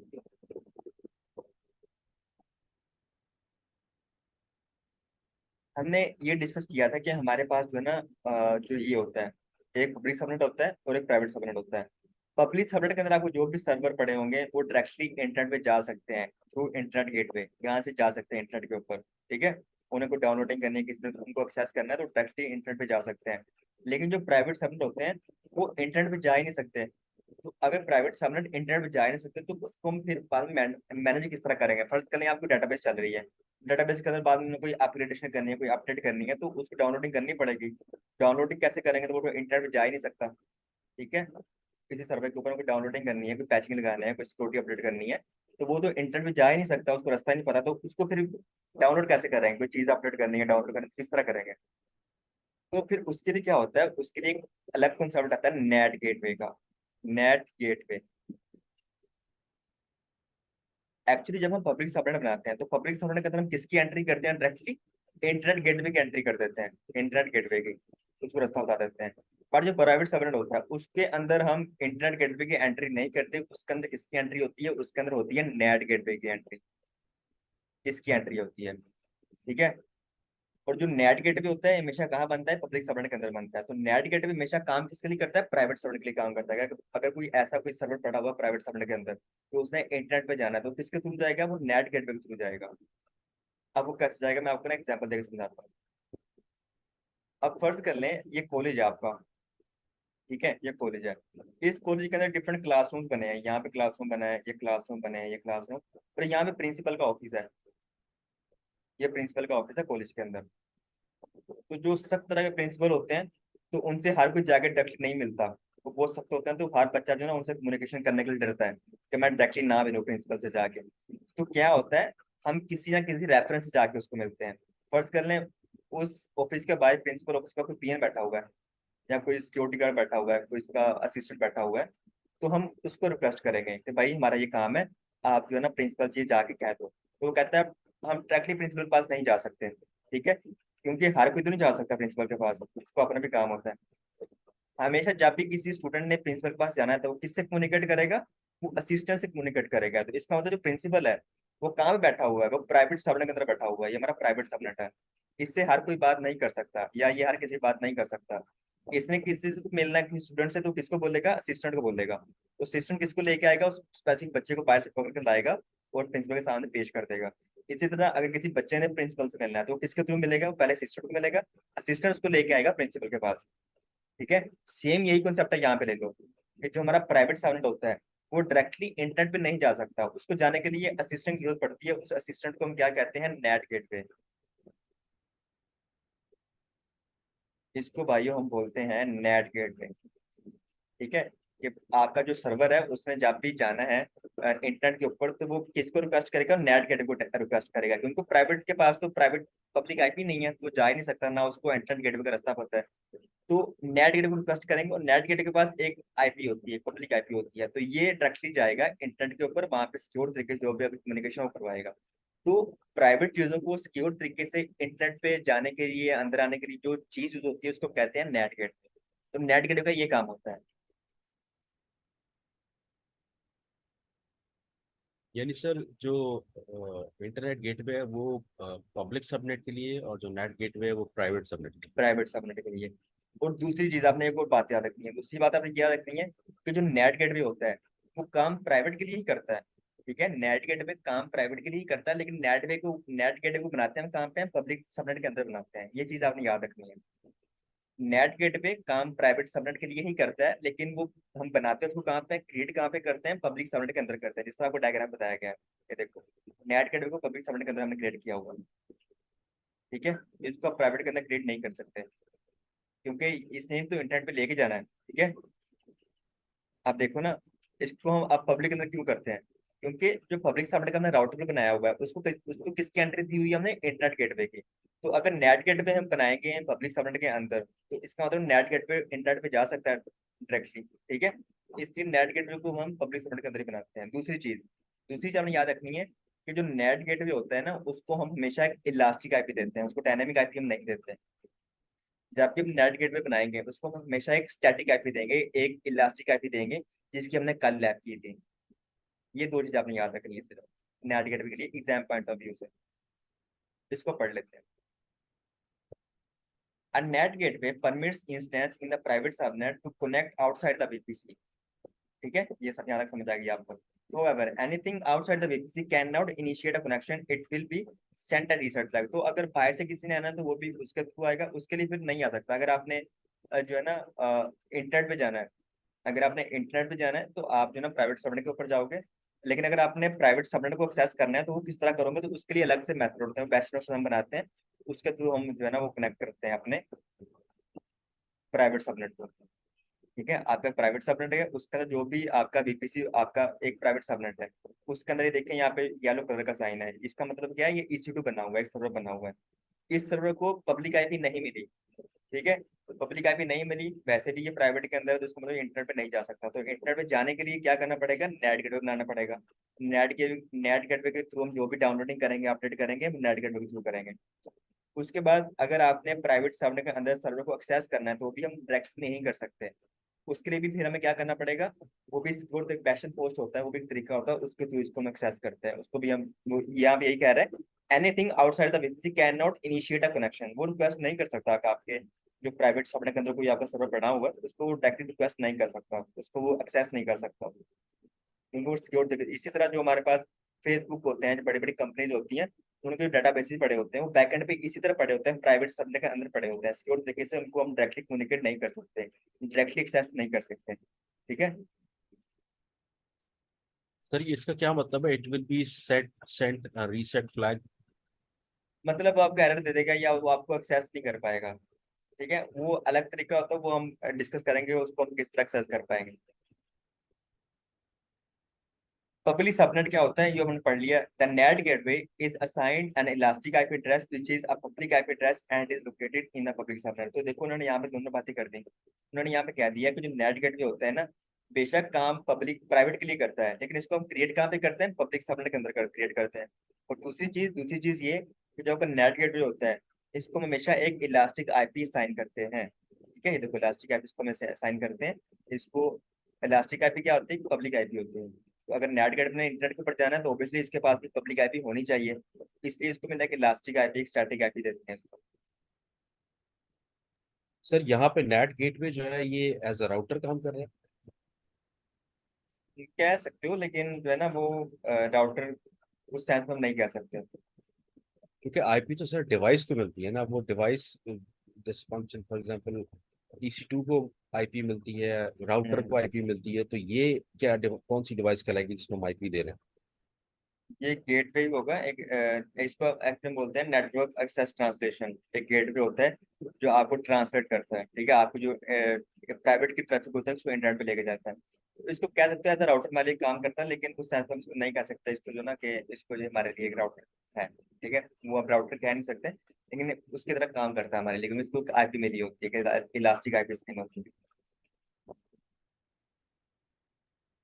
ठीक है भाइयों, it will have the route as 0.0 and the target as, तो वही इसको ये जो है ना हमारे पास राउट एट अ टारगेट। तो यहाँ पे क्या हुआ है, यहाँ पे देखो कि जब हम पब्लिक सबनेट बनाएंगे तो पब्लिक सबनेट जो राउटेबल होगा उसके अंदर हम एंट्री करेंगे किसकी, इंटरनेट गेटवे की। इसी तरह जब हम प्राइवेट सबनेट के साथ राउटेबल अटैच करेंगे तो उसका जो हम एंट्री करेंगे ना वो हम करेंगे नेट गेटवे की। ये सिंपल यहाँ पे उन्होंने बताया होगा। ठीक है, 0.0 0.0.0 आगे नेट गेटवे, तो जो भी नेट गेटवे बनाया होगा उसकी हम एंट्री करेंगे वहां पे आके। Private IP address due to NAT gateway, the instance in the private subnet do not need a public IP address। ठीक है, तो जो हमारे पास प्राइवेट सबनेट के अंदर जो हमारे सर्वर पड़े होते हैं उनको पब्लिक आईपी की जरूरत नहीं पड़ती, क्योंकि अगर उनको पब्लिक आईपी दे देंगे तो फिर पब्लिक प्राइवेट में रखने का फायदा क्या है। तो इसलिए उनको पब्लिक आईपी नहीं देते, तो उनको हम सिक्योर तरीके से नेट गेटवे के थ्रू एक्सेस करवाते हैं इंटरनेट के थ्रू, ताकि वो सिक्योर तरीके से कम्युनिकेशन कर सके इंटरनेट के ऊपर। क्योंकि इंटरनेट के ऊपर आपको पता है जब भी इंटरनेट का आ जाता है ना, जहाँ पे इंटरनेट कॉन्सेप्ट आ जाता है वहाँ पे फिर हैकर्स, इनसिक्योरिटी इस तरह चीजें आ जाती है वहां पे फिर। तो हम चाहते हैं कि हम इंटरनेट पे जाए लेकिन सिक्योर तरीके से जाए। ठीक है, हमें कोई भी एक्सेस ना कर पाए, वहां पे पैकेट स्निफिंग ना हो, डाटा हमें देखना पाए हम इंटरनेट पर क्या काम कर रहे हैं, तो फिर हम सिक्योर तरीके से कम्युनिकेशन करते हैं। तो वहां पे फिर हम यूज करते हैं भाइयों नेट गेटवे का।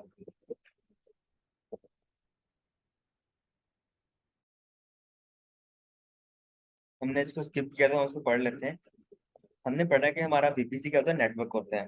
फिर आपने नेटवर्क को सब नेटवर्क के अंदर या सबनेट के अंदर डिवाइड कर देते हैं। ठीक है, तो वो जो हम अपनी एक आईपी रेंज को डिफरेंट नेटवर्क के अंदर डिवाइड करते हैं, तो वो जो इसका मतलब है कि हम हर सबनेट को अलग आईपी रेंज देंगे। ठीक है, हर सबनेट को फिर अलग अलग आईपी रेंज देती मिल जाती है with in the same network. तो फिर उससे क्या होता है कि जब भी कोई आईपी रेंज देते हो किसी सबनेट को, तो उससे क्या होता है उसके अंदर जो 5 आईपीज होती है ना वो आप यूज नहीं कर सकते। एग्जाम पॉइंट ऑफ व्यू से बता रहा हूँ आपको, बहुत इंपॉर्टेंट क्वेश्चन है ये आपके लिए। With in each subnet CIDF block, आप कोई भी CIDF ब्लॉक जो आप सबनेट को देते हो, AWS reserve the first 4 IP address and the last IP address. तो जो AWS होता है वो फर्स्ट 4 आईपी एड्रेस उस रेंज से और एक लास्ट आईपी एड्रेस, टोटल कितनी होगी, 5 5 आईपी आपकी रिजर्व कर लेता है, पहली 4 और आखिरी एक। अगर 5 आईपी रिजर्व हो जाती है उसका भी यूज नहीं कर सकते हैं। ठीक है, पहली आईपी क्या होती है, पहली आपके आपके नेटवर्क को आइडेंटिफाई करती है कि आपका नेटवर्क कौन सा है, तो उसका यूज नहीं कर सकते, आपके नेटवर्क के लिए रिजर्व होती है। दूसरी आईपी किसकी रिजर्व होती है, VPC राउटिंग के, आपको जो भी आपका जो राउटर होता है VPC के अंदर जो communicate with in VPC communication कर रहा होता है, उसके लिए एक आईपी उसको साइन हो जाती है। ठीक है, 10.0.0 जो थर्ड आईपी होती है वो हमारे पास DNS सर्वर होता है, उसको साइन हो जाती है, उसके रिजर्व कर दी जाती है। 10.0.0.3 रिजर्व फॉर फ्यूचर यूज, अगर फ्यूचर में कहीं जरूरत पड़ती है तो उसके लिए एक आईपी रिजर्व हो जाती है। ठीक है, और जो आखिरी आईपी होती है वो आपको पता है ब्रॉडकास्ट आईपी होती है, not supported in the VPC but still reserve.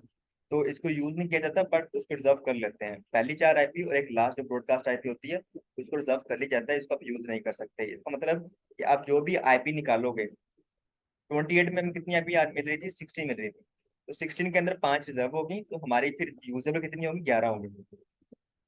ठीक है, हम 11 को यूज कर सकेंगे, हम 16 को यूज नहीं कर सकते। जो 5 होंगी वो रिजर्व हो जाएंगे। तो आप कोई भी रेंज दोगे /26, 27, 28, तो जितने भी नंबर ऑफ आईपीज आपको मिलेंगे उसमें से 5 आईपी हमेशा रिजर्व हो जाएंगे, उसको आप यूज नहीं कर सकते। तो इसको भी आपने याद रखना है। बट अगर आपका कोई आईपी रेंज कम पड़ जाता है, नंबर ऑफ आईपीज कम पड़ जाती हैं, तो आप एक सेकेंडरी सीएडी ब्लॉक अपने वीपीसी को दे सकते हो।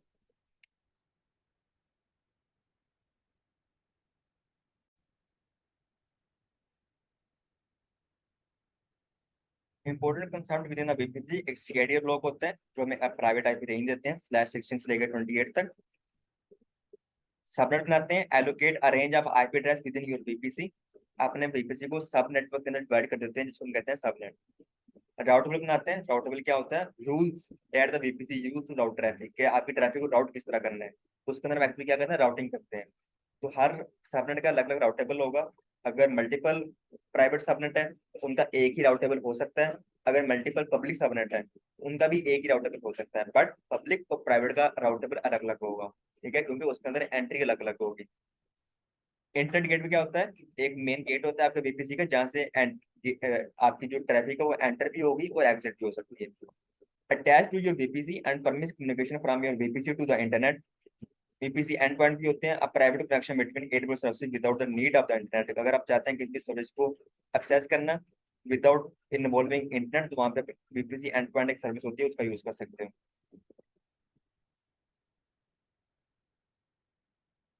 बीपीसी को एक्सेस करना, बीपीसी को बनाने के लिए दो तरीके होते हैं, आप कंसोल के थ्रू भी बना सकते हो, आप सीएलआई के थ्रू भी बना सकते हो, कमांड के थ्रू भी लिख के आप उसको बना सकते हो।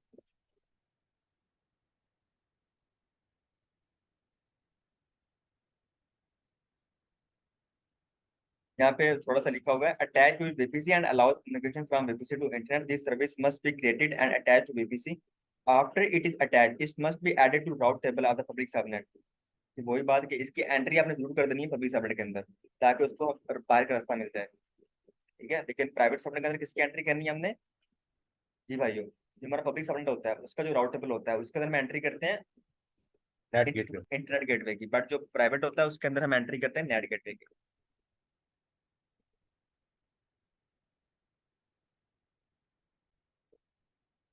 यहाँ पे लिखा भी हुआ है, a public subnet is associated with the route table that has a route, मतलब जिसको रास्ता पता है, internet gateway to an internet gateway, you can choose availability zone here.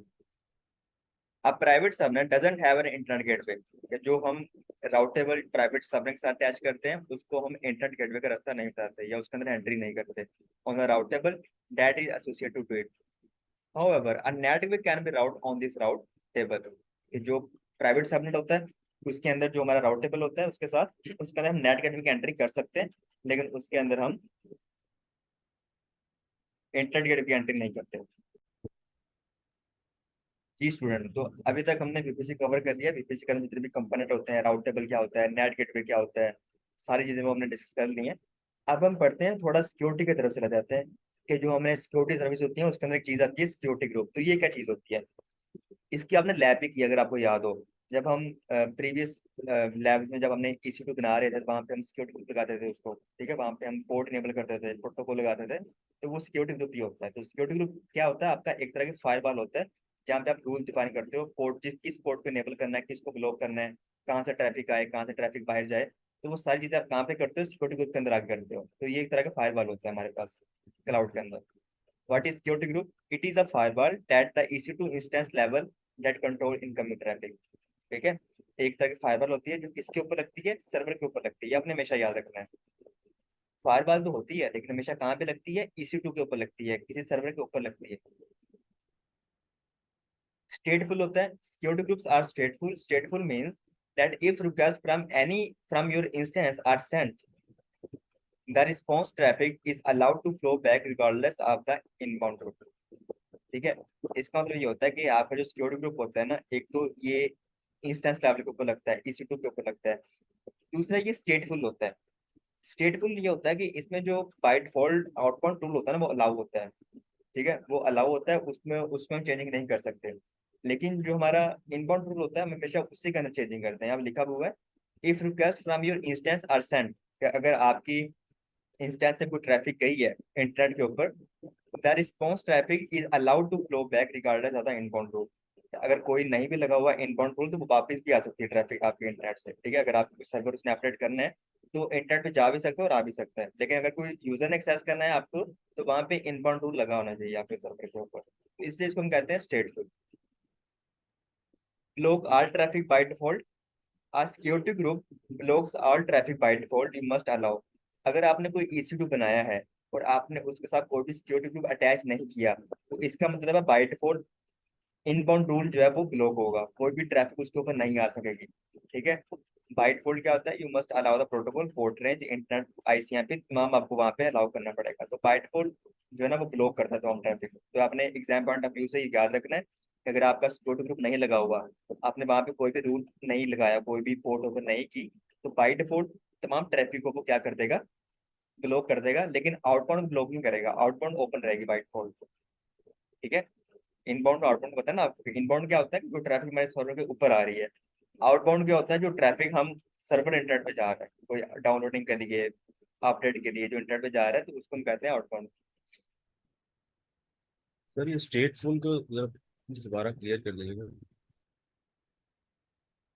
स्टेटफुल का मतलब ये होता है कि आप जो है ना वो अगर कोई भी इंटरनेट नहीं लगा हुआ, मतलब इसकी स्टेटफुल होती है। स्टेटफुल मतलब ये होता है कि कोई भी इनबाउंड रूल नहीं है, मतलब कोई भी ट्रैफिक नहीं आ सकता है आपके सर्वर के ऊपर, लेकिन सर्वर इंटरनेट पे जा भी सकता है और वापस आ भी सकता है, ठीक है। इसका मतलब होता है स्टेटफुल, कि स्टेटफुल होती है कि सिर्फ सर्वर जो है ना वो इंटरनेट पे जा सकता है और आ सकता है, लेकिन बाकी ट्रैफिक नहीं आ सकती, उसके लिए आपको इनबाउंड रूल लगाना ही पड़ेगा। इसका मतलब होता है स्टेटफुल, ठीक है। लेकिन यानी कि बाय डिफॉल्ट जो है उसमें इंटरनेट की ट्रैफिक इनबाउंड आउटबाउंड ओपन होती है, लेकिन किसी दूसरे सबनेट में कोई और अगर सर्वर है तो वो नहीं कर सकता इसको एक्सेस। नहीं, ऐसा नहीं होता। आपने कोई सिक्योरिटी ग्रुप बनाया है, आपने उसके अंदर कोई भी रूल डिफाइन नहीं किया, ठीक है, तो बाय डिफॉल्ट क्या होगा, यहाँ पे क्लियरली लिखा होगा बाय डिफॉल्ट क्या होगा, बाय डिफॉल्ट ये होगा कि जितनी भी इनबाउंड ट्रैफिक होगी उसको ब्लॉक कर देगा बाय डिफॉल्ट। अगर आप बाद में उसको अलाउ करना चाहें तो कर सकते हैं, लेकिन बाय डिफॉल्ट उसको क्या कर देगा, सबको ब्लॉक कर देगा। कोई भी सर्वर, कोई भी ट्रैफिक आपके सर्वर तक नहीं आ सकती, आपके सर्वर को कोई भी एक्सेस नहीं कर सकता। लेकिन बाय डिफॉल्ट आउटबाउंड रूल जो होता है ना वो क्या होता है, अलाउ होता है, ठीक है, वो अलाउ होता है। आप इंटरनेट पे जा भी सकते हो, वापस आ भी सकते हो, तो इसका मतलब होता है स्टेटफुल। आपके सर्वर की स्टेटफुल होती है, आपका सर्वर सारे काम कर सकता है, लेकिन कोई भी बाहर से नहीं आ सकता आपके सर्वर के ऊपर। अच्छा, यानी आउटबाउंड जो है वो अलाउ होती है, अलाउ इनबाउंड होता अलाउ है, नहीं होती, इसको स्टेटफुल कहते हाँ। हाँ, मतलब आपका स्टेटफुल जो है ना वो ये होता है कि आउटबाउंड अलाउ होता है, लेकिन इनबाउंड अलाउ नहीं होता, लेकिन आपका सर्वर इंटरनेट पे जा भी सकता है और आ भी सकता है, इसको हम कहते हैं स्टेटफुल होती है हमारे सर्वर की। तो वो इसका मतलब होता है स्टेटफुल। तो वहां पे आप क्या करते हो, सिक्योरिटी ग्रुप के अंदर आप प्रोटोकॉल देखते हो, कौन सा प्रोटोकॉल मैंने यूज करना है, ICMP SSH, कौन सी पोर्ट मैंने एनेबल करनी है। तो पोर्ट रेंज ये होती है हमारे पास 0 से लेके 65,555 पोर्ट होती हैं। आप कोई भी इनेबल कर सकते हो यहाँ पे, ठीक है। अगर बाय डिफॉल्ट आप यूज करना चाहो तो 22 पोर्ट, 80 पोर्ट, 443 पोर्ट, तब कोई भी पोर्ट यहाँ पे इनेबल कर सकते हो। पोर्ट इनेबल को हमने कल पढ़ा था, पोर्ट क्या होती है, एक एंड पॉइंट होता है यहाँ से ट्रैफिक आपके सर्वर तक वो एक्सेस करेगी, ठीक है। तो पोर्ट आप इनेबल करते हो सिक्योरिटी ग्रुप के थ्रू। सोर्स एंड डेस्टिनेशन भी आप वहां पे बताते हो, ठीक है भाइयों। तो ये सारी चीजें आप वहां पे करते हो, इसको सिर्फ आपने पढ़ लेना है, इसके अंदर कुछ नहीं लिखा हुआ। फिर हमारे पास आता है एक और आता है सिक्योरिटी के लिए NACL, नेटवर्क ACL। तो याद रखना है जो सिक्योरिटी ग्रुप होता है और जो नेटवर्क ACL होता है दोनों फायर ही होती हैं, लेकिन जो सिक्योरिटी ग्रुप होता है वो कहाँ पे काम करता है, वो इंस्टेंस लेवल के ऊपर काम करता है, वो EC2 के ऊपर लगता है। लेकिन जो नेटवर्क ACL होता है ये लगता है सबनेट लेवल के ऊपर। अगर आप सबनेट नेटवर्क लेवल के ऊपर कोई सिक्योरिटी लगा रहे हो तो वहां पे आप जो है वो नेटवर्क ACL का यूज कर सकते हो। अगर वहां पे किसी ट्रैफिक को आपने अलाउ या डिनाई करना तो वहां पे भी कर सकते हो। मैं आपको दिखा देता हूँ, फर्ज कर लें जिस तरह जो ना वो एक बिल्डिंग होती है यहाँ पे, तो आप यहाँ पे डिफरेंट जो है ना वो सिक्योरिटी लगा सकते हो। आपने एक सिक्योरिटी लगाई, दूसरी सिक्योरिटी लगाई, तीसरी सिक्योरिटी, तो मल्टीपल यहाँ पे सिक्योरिटी लगा सकते हो, ठीक है। हर लेयर के ऊपर सिक्योरिटी लगती है, तो यहाँ पे भी हर लेयर के ऊपर सिक्योरिटी लगती है ताकि हमारी जो इनर डाटा हमारा यहाँ पड़ा हुआ है वो सिक्योर रहे अच्छे से। आपको यहाँ पे भी क्लाउड के अंदर डिफरेंट लेयर्स के ऊपर सिक्योरिटी देखने को मिलती है। नेटवर्क एसीएल काम करता है, it act as a firewall at the subnet level. Security group के अंदर हमने क्या पढ़ा था, it act as a firewall at the EC2 level, instance level. तो यहाँ पे क्या आ रहा है, सबनेट लेवल। तो ये स्टेटलेस होता है। स्टेटलेस का मतलब ये होता है, तो हमारा जो सिक्योरिटी ग्रुप होता है वो स्टेटफुल होता है, तो स्टेटलेस होता है। स्टेटलेस का मतलब ये होता है, traffic that is let out must be let back in. कि आपने जिस ट्रैफिक को अलाउ किया है उसको आप बाद में, जिस ट्रैफिक को आपने इंटरनेट पे जाने के लिए अलाउ किया है उसको आने के लिए भी आपको अलाउ करना पड़ेगा। अगर आपका सर्वर इंटरनेट पे जाना चाहता है, ठीक है, आउटबाउंड चला गया, लेकिन इनबाउंड पे वो अलाउ नहीं है, तो फिर वो अपडेट नहीं कर सकेगा। कोई भी जनाब उसके ऊपर अपडेट नहीं हो सकेगी, कोई भी जो उसमें स्पेसिफिक इन्फॉर्मेशन फैच करनी है इंटरनेट से, वो नहीं कर सकेगा। ठीक है, तो उसके लिए आउटबाउंड रूल भी अलाउ होना चाहिए, इनबाउंड रूल भी अलाउ होना चाहिए, दोनों रूल अलाउ होने चाहिए। अगर आपने सर्वर ने इंटरनेट पे जाना, इसको कहते हैं स्टेटलेस। तो दोनों हमें करने पड़ते हैं, लेकिन EC2 के लिए क्या होता है, स्टेटफुल होता है कि वहां पे अगर आउटबाउंड अलाउ है तो आपका सर्वर इंटरनेट पे जा सकता है। लेकिन अगर ACL अलाउ नहीं है, ना इनबाउंड अलाउ है, अगर सिर्फ आउटबाउंड अलाउ है, तो वो इंटरनेट पे नहीं जा सकता। उसको बोलते हैं स्टेटलेस। सर ये पॉइंट जरा दोबारा बताइएगा प्लीज। स्टेटलेस का मतलब ये होता है कि अगर अगर आपने कोई डाउनलोडिंग करनी है सर्वर के ऊपर, ठीक है, तो सर्वर की डाउनलोडिंग करनी है, तो वहाँ पे आप क्या करोगे, उसके लिए आप ये करोगे कि आप जो है ना उसको इंटरनेट पे जाओगे, याम इंस्टॉल कोई सर्वर कमांड चलाओगे, याम इंस्टॉल अपाचे 2 करोगे, ठीक है। तो उसके लिए क्या होना चाहिए, उसके लिए अगर आपने ACL लगाया हुआ है, नेटवर्क ACL को सिक्योरिटी लगाई हुई है, तो वो इनबाउंड भी अलाउ होना चाहिए और आउटबाउंड भी अलाउ होना चाहिए।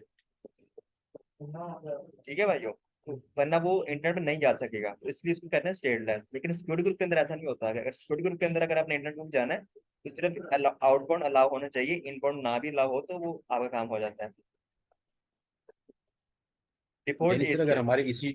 हमारे इसी टू पे, अगर इसी टू अगर स्टेटफुल है, यानी उस पे इनबाउंड अलाउड नहीं है, और आगे सबनेट के ऊपर जो है जो ACL लगा हुआ उसके ऊपर इनबाउंड अलाउ है, तो इसका मतलब वो ट्रैफिक आ सकती है इसी टू तक। नहीं आ सकेगी, फिर वो नेटवर्क के ऊपर ही वो जो ना वो फिर हो जाएगी, ब्लॉक हो जाएगी, वो आगे सर्वर तक आ ही नहीं सकेगी। ठीक है, इस तरह फर्स्ट लेयर ऑफ डिफेंस होती है, सेकंड लेयर ऑफ डिफेंस होती है, तो ट्रैफिक पहले ही रुक जाएगी, हम तक पहुंच नहीं सकेगी। तो नेटवर्क के ऊपर, सबनेट के ऊपर रुक जाएगी ट्रैफिक। तो सबनेट के ऊपर भी दोनों रूल आपके लागू होने चाहिए, इनबाउंड भी लागू होना चाहिए और आउटबाउंड भी लागू होना चाहिए।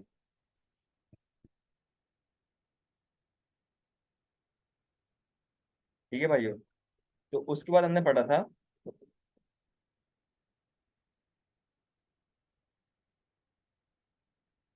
उसके बाद हमने पढ़ा था कि जो हमारा सिक्योरिटी ग्रुप होता है, अगर हमने कोई भी सिक्योरिटी ग्रुप नहीं लगाया तो उसके अंदर क्या होता है, by default outbound rule allow होता है, लेकिन इनबाउंड ट्रैफिक जो है वो ब्लॉक होती है। लेकिन यहाँ पे क्या होता है, it allow all traffic by default, you can create rules to allow और डिनाई ट्रैफिक। ठीक है, यहाँ पे कुछ भी डिनाई नहीं होता, यहाँ पे इनबाउंड भी अलाउ होता है और आउटबाउंड भी अलाउ होता है, दोनों अलाउ होते हैं। यहाँ पे आपकी कोई भी ट्रैफिक ब्लॉक नहीं होती बाय डिफॉल्ट। लेकिन अगर आप डिनाई करना चाहें तो बाद में उसको ब्लॉक कर सकते हो। ठीक है, तो ये बाय डिफॉल्ट बिहेवियर क्या होता है इसका, ये भी एग्जाम में आ जाता है कि सिक्योरिटी ग्रुप का बाय डिफॉल्ट बिहेवियर क्या होता है, ACL का बाय डिफॉल्ट बिहेवियर क्या होता है, तो ये भी आपको याद रखना पड़ेगा। Custom ACL denies all traffic by default. It blocks or denies all traffic until rules are added. अगर आप कस्टम ले रहे हो तो वहां पे भी आप उसको डिनाई भी कर सकते हो और आप वहां पे उसको ओपन भी कर सकते हो, ब्लॉक भी कर सकते हो, यहाँ पे ये लिखा हुआ है। Network ACL have separate inbound and outbound rules. Each rule can either allow or deny traffic by increment or zero. इसका मतलब ये है कि जो सिक्योरिटी ग्रुप होता है ना, हमारा सिक्योरिटी ग्रुप, उसके अंदर सबसे पहले ये बात आपने याद रखनी है, सिक्योरिटी ग्रुप के अंदर बाय डिफॉल्ट सिक्योरिटी ग्रुप कहाँ पे काम करता है, EC2 के ऊपर काम करता है। ACL कहाँ पे काम करता है, सबनेट के ऊपर काम करता है। जो सिक्योरिटी ग्रुप होता है वो स्टेटफुल होता है, जो ACL होता है वो स्टेटलेस होता है। सिक्योरिटी ग्रुप का बाय डिफॉल्ट बिहेवियर कुछ और होता है, ACL का बाय डिफॉल्ट बिहेवियर कुछ और होता है। सिक्योरिटी ग्रुप के अंदर हम ट्रैफिक को अलाउ कर सकते हैं सिर्फ, ये भी याद रखना है। जो सिक्योरिटी ग्रुप हमारा होता है उसके अंदर हम ट्रैफिक को सिर्फ अलाउ कर सकते हैं, डिनाई नहीं कर सकते। ठीक है, लेकिन ACL के अंदर हम ट्रैफिक को अलाउ भी कर सकते हैं और डिनाई भी कर सकते हैं। सिक्योरिटी ग्रुप के अंदर आपने पोर्ट 22 अलाउ की हुई है, ठीक है, इसका मतलब है कि बाकी बाय डिफॉल्ट क्या है, ब्लॉक है, उसका डिनाई नहीं करना पड़ेगा, बाय डिफॉल्ट डिनाई हो जाती है। लेकिन ACL के अंदर क्या होता है, आपको डिनाई भी करना पड़ता है और अलाउ भी करना पड़ता है, दोनों चीजें करनी पड़ती है आपको। सर जी। लेकिन आपने में सिक्योरिटी ग्रुप ने तो ये बताया था कि उसमें इनबाउंड ट्रैफिक जो होती है वो अलाउड नहीं होती, तो वो तो डिनायल ही होगा ना एक तरह से। हम उसको एक्सप्लिसिटली नहीं कर सकते डिनाई, मैनुअली डिनाई नहीं कर सकते। ठीक है, हम किसी स्पेसिफिक आईपी रेंज को वहां पे हम कहते हैं कि ये मेरे दोस्त की आईपी है, इसको ब्लॉक कर दो, ये मेरे सर्वर तक नहीं आनी चाहिए। हम सिक्योरिटी ग्रुप के अंदर ये काम नहीं कर सकते। हम ये काम एसीएल ग्रुप पे कर सकते हैं। उसको ये बता सकते हैं भाई इसको आपने ब्लॉक करना है, इसको ब्लॉक करना है, इसको अलाउ करना है, इसको ब्लॉक करना है, इसको आपने अलाउ करना है। तो वो काम हम वहाँ पे कर सकते हैं एसीएल के अंदर। तो एसीएल के अंदर ब्लॉक करने का ऑप्शन होता है, लेकिन सिक्योरिटी ग्रुप के अंदर ब्लॉक करने का ऑप्शन एक्सप्लिसिटली नहीं होता, बाय डिफॉल्ट होता है वहाँ पे। मैनुअली हम ब्लॉक नहीं कर सकते, डिनाई नहीं कर सकते। लेकिन ऑब्वियसली सिक्योरिटी ग्रुप के अंदर हमने अगर कोई रूल अलाउ किया हुआ है, इसका मतलब सिर्फ वही अलाउ करना है, बाकी चीजें बाय डिफॉल्ट आपने क्या कर देनी, ब्लॉक कर देनी है, तो ब्लॉक कर देगा उसको। यानी कि सिक्योरिटी ग्रुप, सॉरी, जो सिक्योरिटी ग्रुप है हम्म, जो किसी पे लगा हुआ है, उसको हम इनबाउंड अलाउ कर सकते हैं। हाँ ऑब्वियसली कर अगर सकते हैं। वैसे बाय डिफॉल्ट उसमें नहीं होता, लेकिन उसमें कर सकते हैं उसको अलाउ। अलाउ कर सकते हैं, अलाउ ही करते हैं सिक्योरिटी ग्रुप के अंदर। लास्ट लैब के अंदर हमने यही तो किया था, पोर्ट हमने अलाउ करके देखा था, डिफरेंट चीजों को हमने अलाउ किया था। लेकिन ब्लॉक नहीं कर सकते इसमें, ब्लॉक खुद ही हो जाता है, वो ऑटोमेटिकली हो जाती है बाकी चीजें।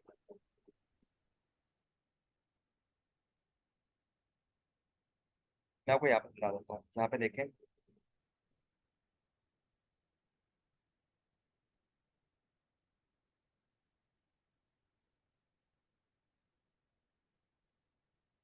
ये आपका सर्वर है, ठीक है। इसको आपने किसी सबनेट के अंदर रखा हुआ है, ये सबनेट है, ये आपका सबनेट है, और ये आपका EC2 है, सर्वर है। आप सबनेट के ऊपर अलग सिक्योरिटी लगाओगे जिसको हम कहते हैं ACL। नेटवर्क के ऊपर ये होती है network level security, outer security. और ये होती है इनर सिक्योरिटी, जिसको हम सबनेट के ऊपर लगाते हैं, जिसको हम कहते हैं सिक्योरिटी ग्रुप, SG इसको बोलते हैं, सिक्योरिटी ग्रुप। तो पहले सिक्योरिटी ग्रुप को देख लेते हैं। सिक्योरिटी ग्रुप के अंदर अगर आपने पोर्ट 22 अलाउ की हुई है ना, अगर आप कहते हैं कि मैं सिर्फ SSH लेना चाहता हूँ, इसका सिर्फ मैं अपने सर्वर का SSH लेना चाहता हूँ, इसको पोर्ट 22 को मैं एक्सेस करना चाहता हूँ, इसका मतलब है जो बाय डिफॉल्ट होंगी ना, पोर्ट 80, पोर्ट 443, HTTPS, ये बाय डिफॉल्ट क्या होंगी, ये डिनाई होंगी, ब्लॉक होंगी, कोई भी इसको यहाँ पे एक्सेस नहीं कर सकेगा इस पोर्ट के ऊपर। ठीक है, इसको हमें खुद से डिनाई नहीं करना पड़ता, हमें क्या होता है यहाँ पे ब्लॉक होती है। लेकिन ACL के अंदर अगर आपने पोर्ट 22 अलाउ किया हुआ है SSH, आपको यहाँ ये भी बताना पड़ता है कि भाई आप बाकी को डिनाई कर दो, 80 को डिनाई कर दो, 443 को डिनाई कर दो। तो यहाँ पे हमें डिनाई भी करना पड़ता है, डिनाई रूल भी यहाँ पे लगाना पड़ता है हमें ACL के अंदर। लेकिन EC2 के अंदर बाय डिफॉल्ट भी डिनाई हो जाता है, ऑटोमेटिकली हो जाता है। जिसको हमने अलाउ किया सिर्फ वही अलाउ होगा, बाकी चीजें बाय डिफॉल्ट वो डिनाई हो जाती हैं। लेकिन यहाँ पे जिसको हमने अलाउ किया है ये भी बताना पड़ता है, बाकी चीजें जिसको हम ब्लॉक कर रहे हैं वो भी हमें वहाँ बताना पड़ता है ACL के अंदर।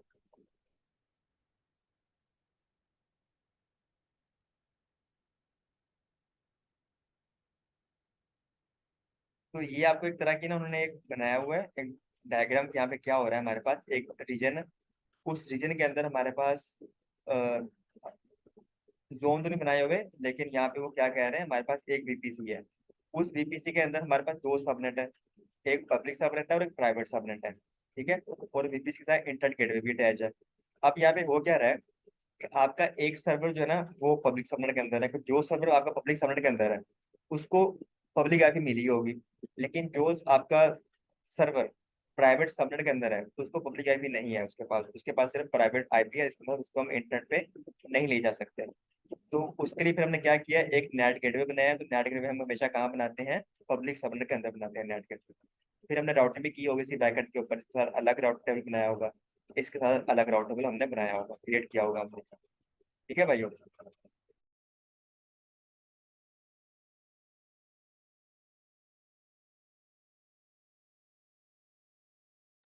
तो ये कुछ सर्विसेज होती है हमारे पास, अगर आपने कोई बनानी है, आपने कोई डेटाबेस सर्विस यूज करनी है, इलास्टिक बीनस्टॉक यूज करनी है, फोटो स्केलिंग, लोड बैलेंसर, कोई डेटाबेस फाइल सिस्टम, तो डिफरेंट आपको सर्विस बनानी है, तो उसके लिए फिर आपको VPC बनाना ही पड़ेगा। ठीक है, तो VPC इन सर्विस के लिए हमारे पास रिक्वायर्ड होता है, इसको हम लैब में देखेंगे।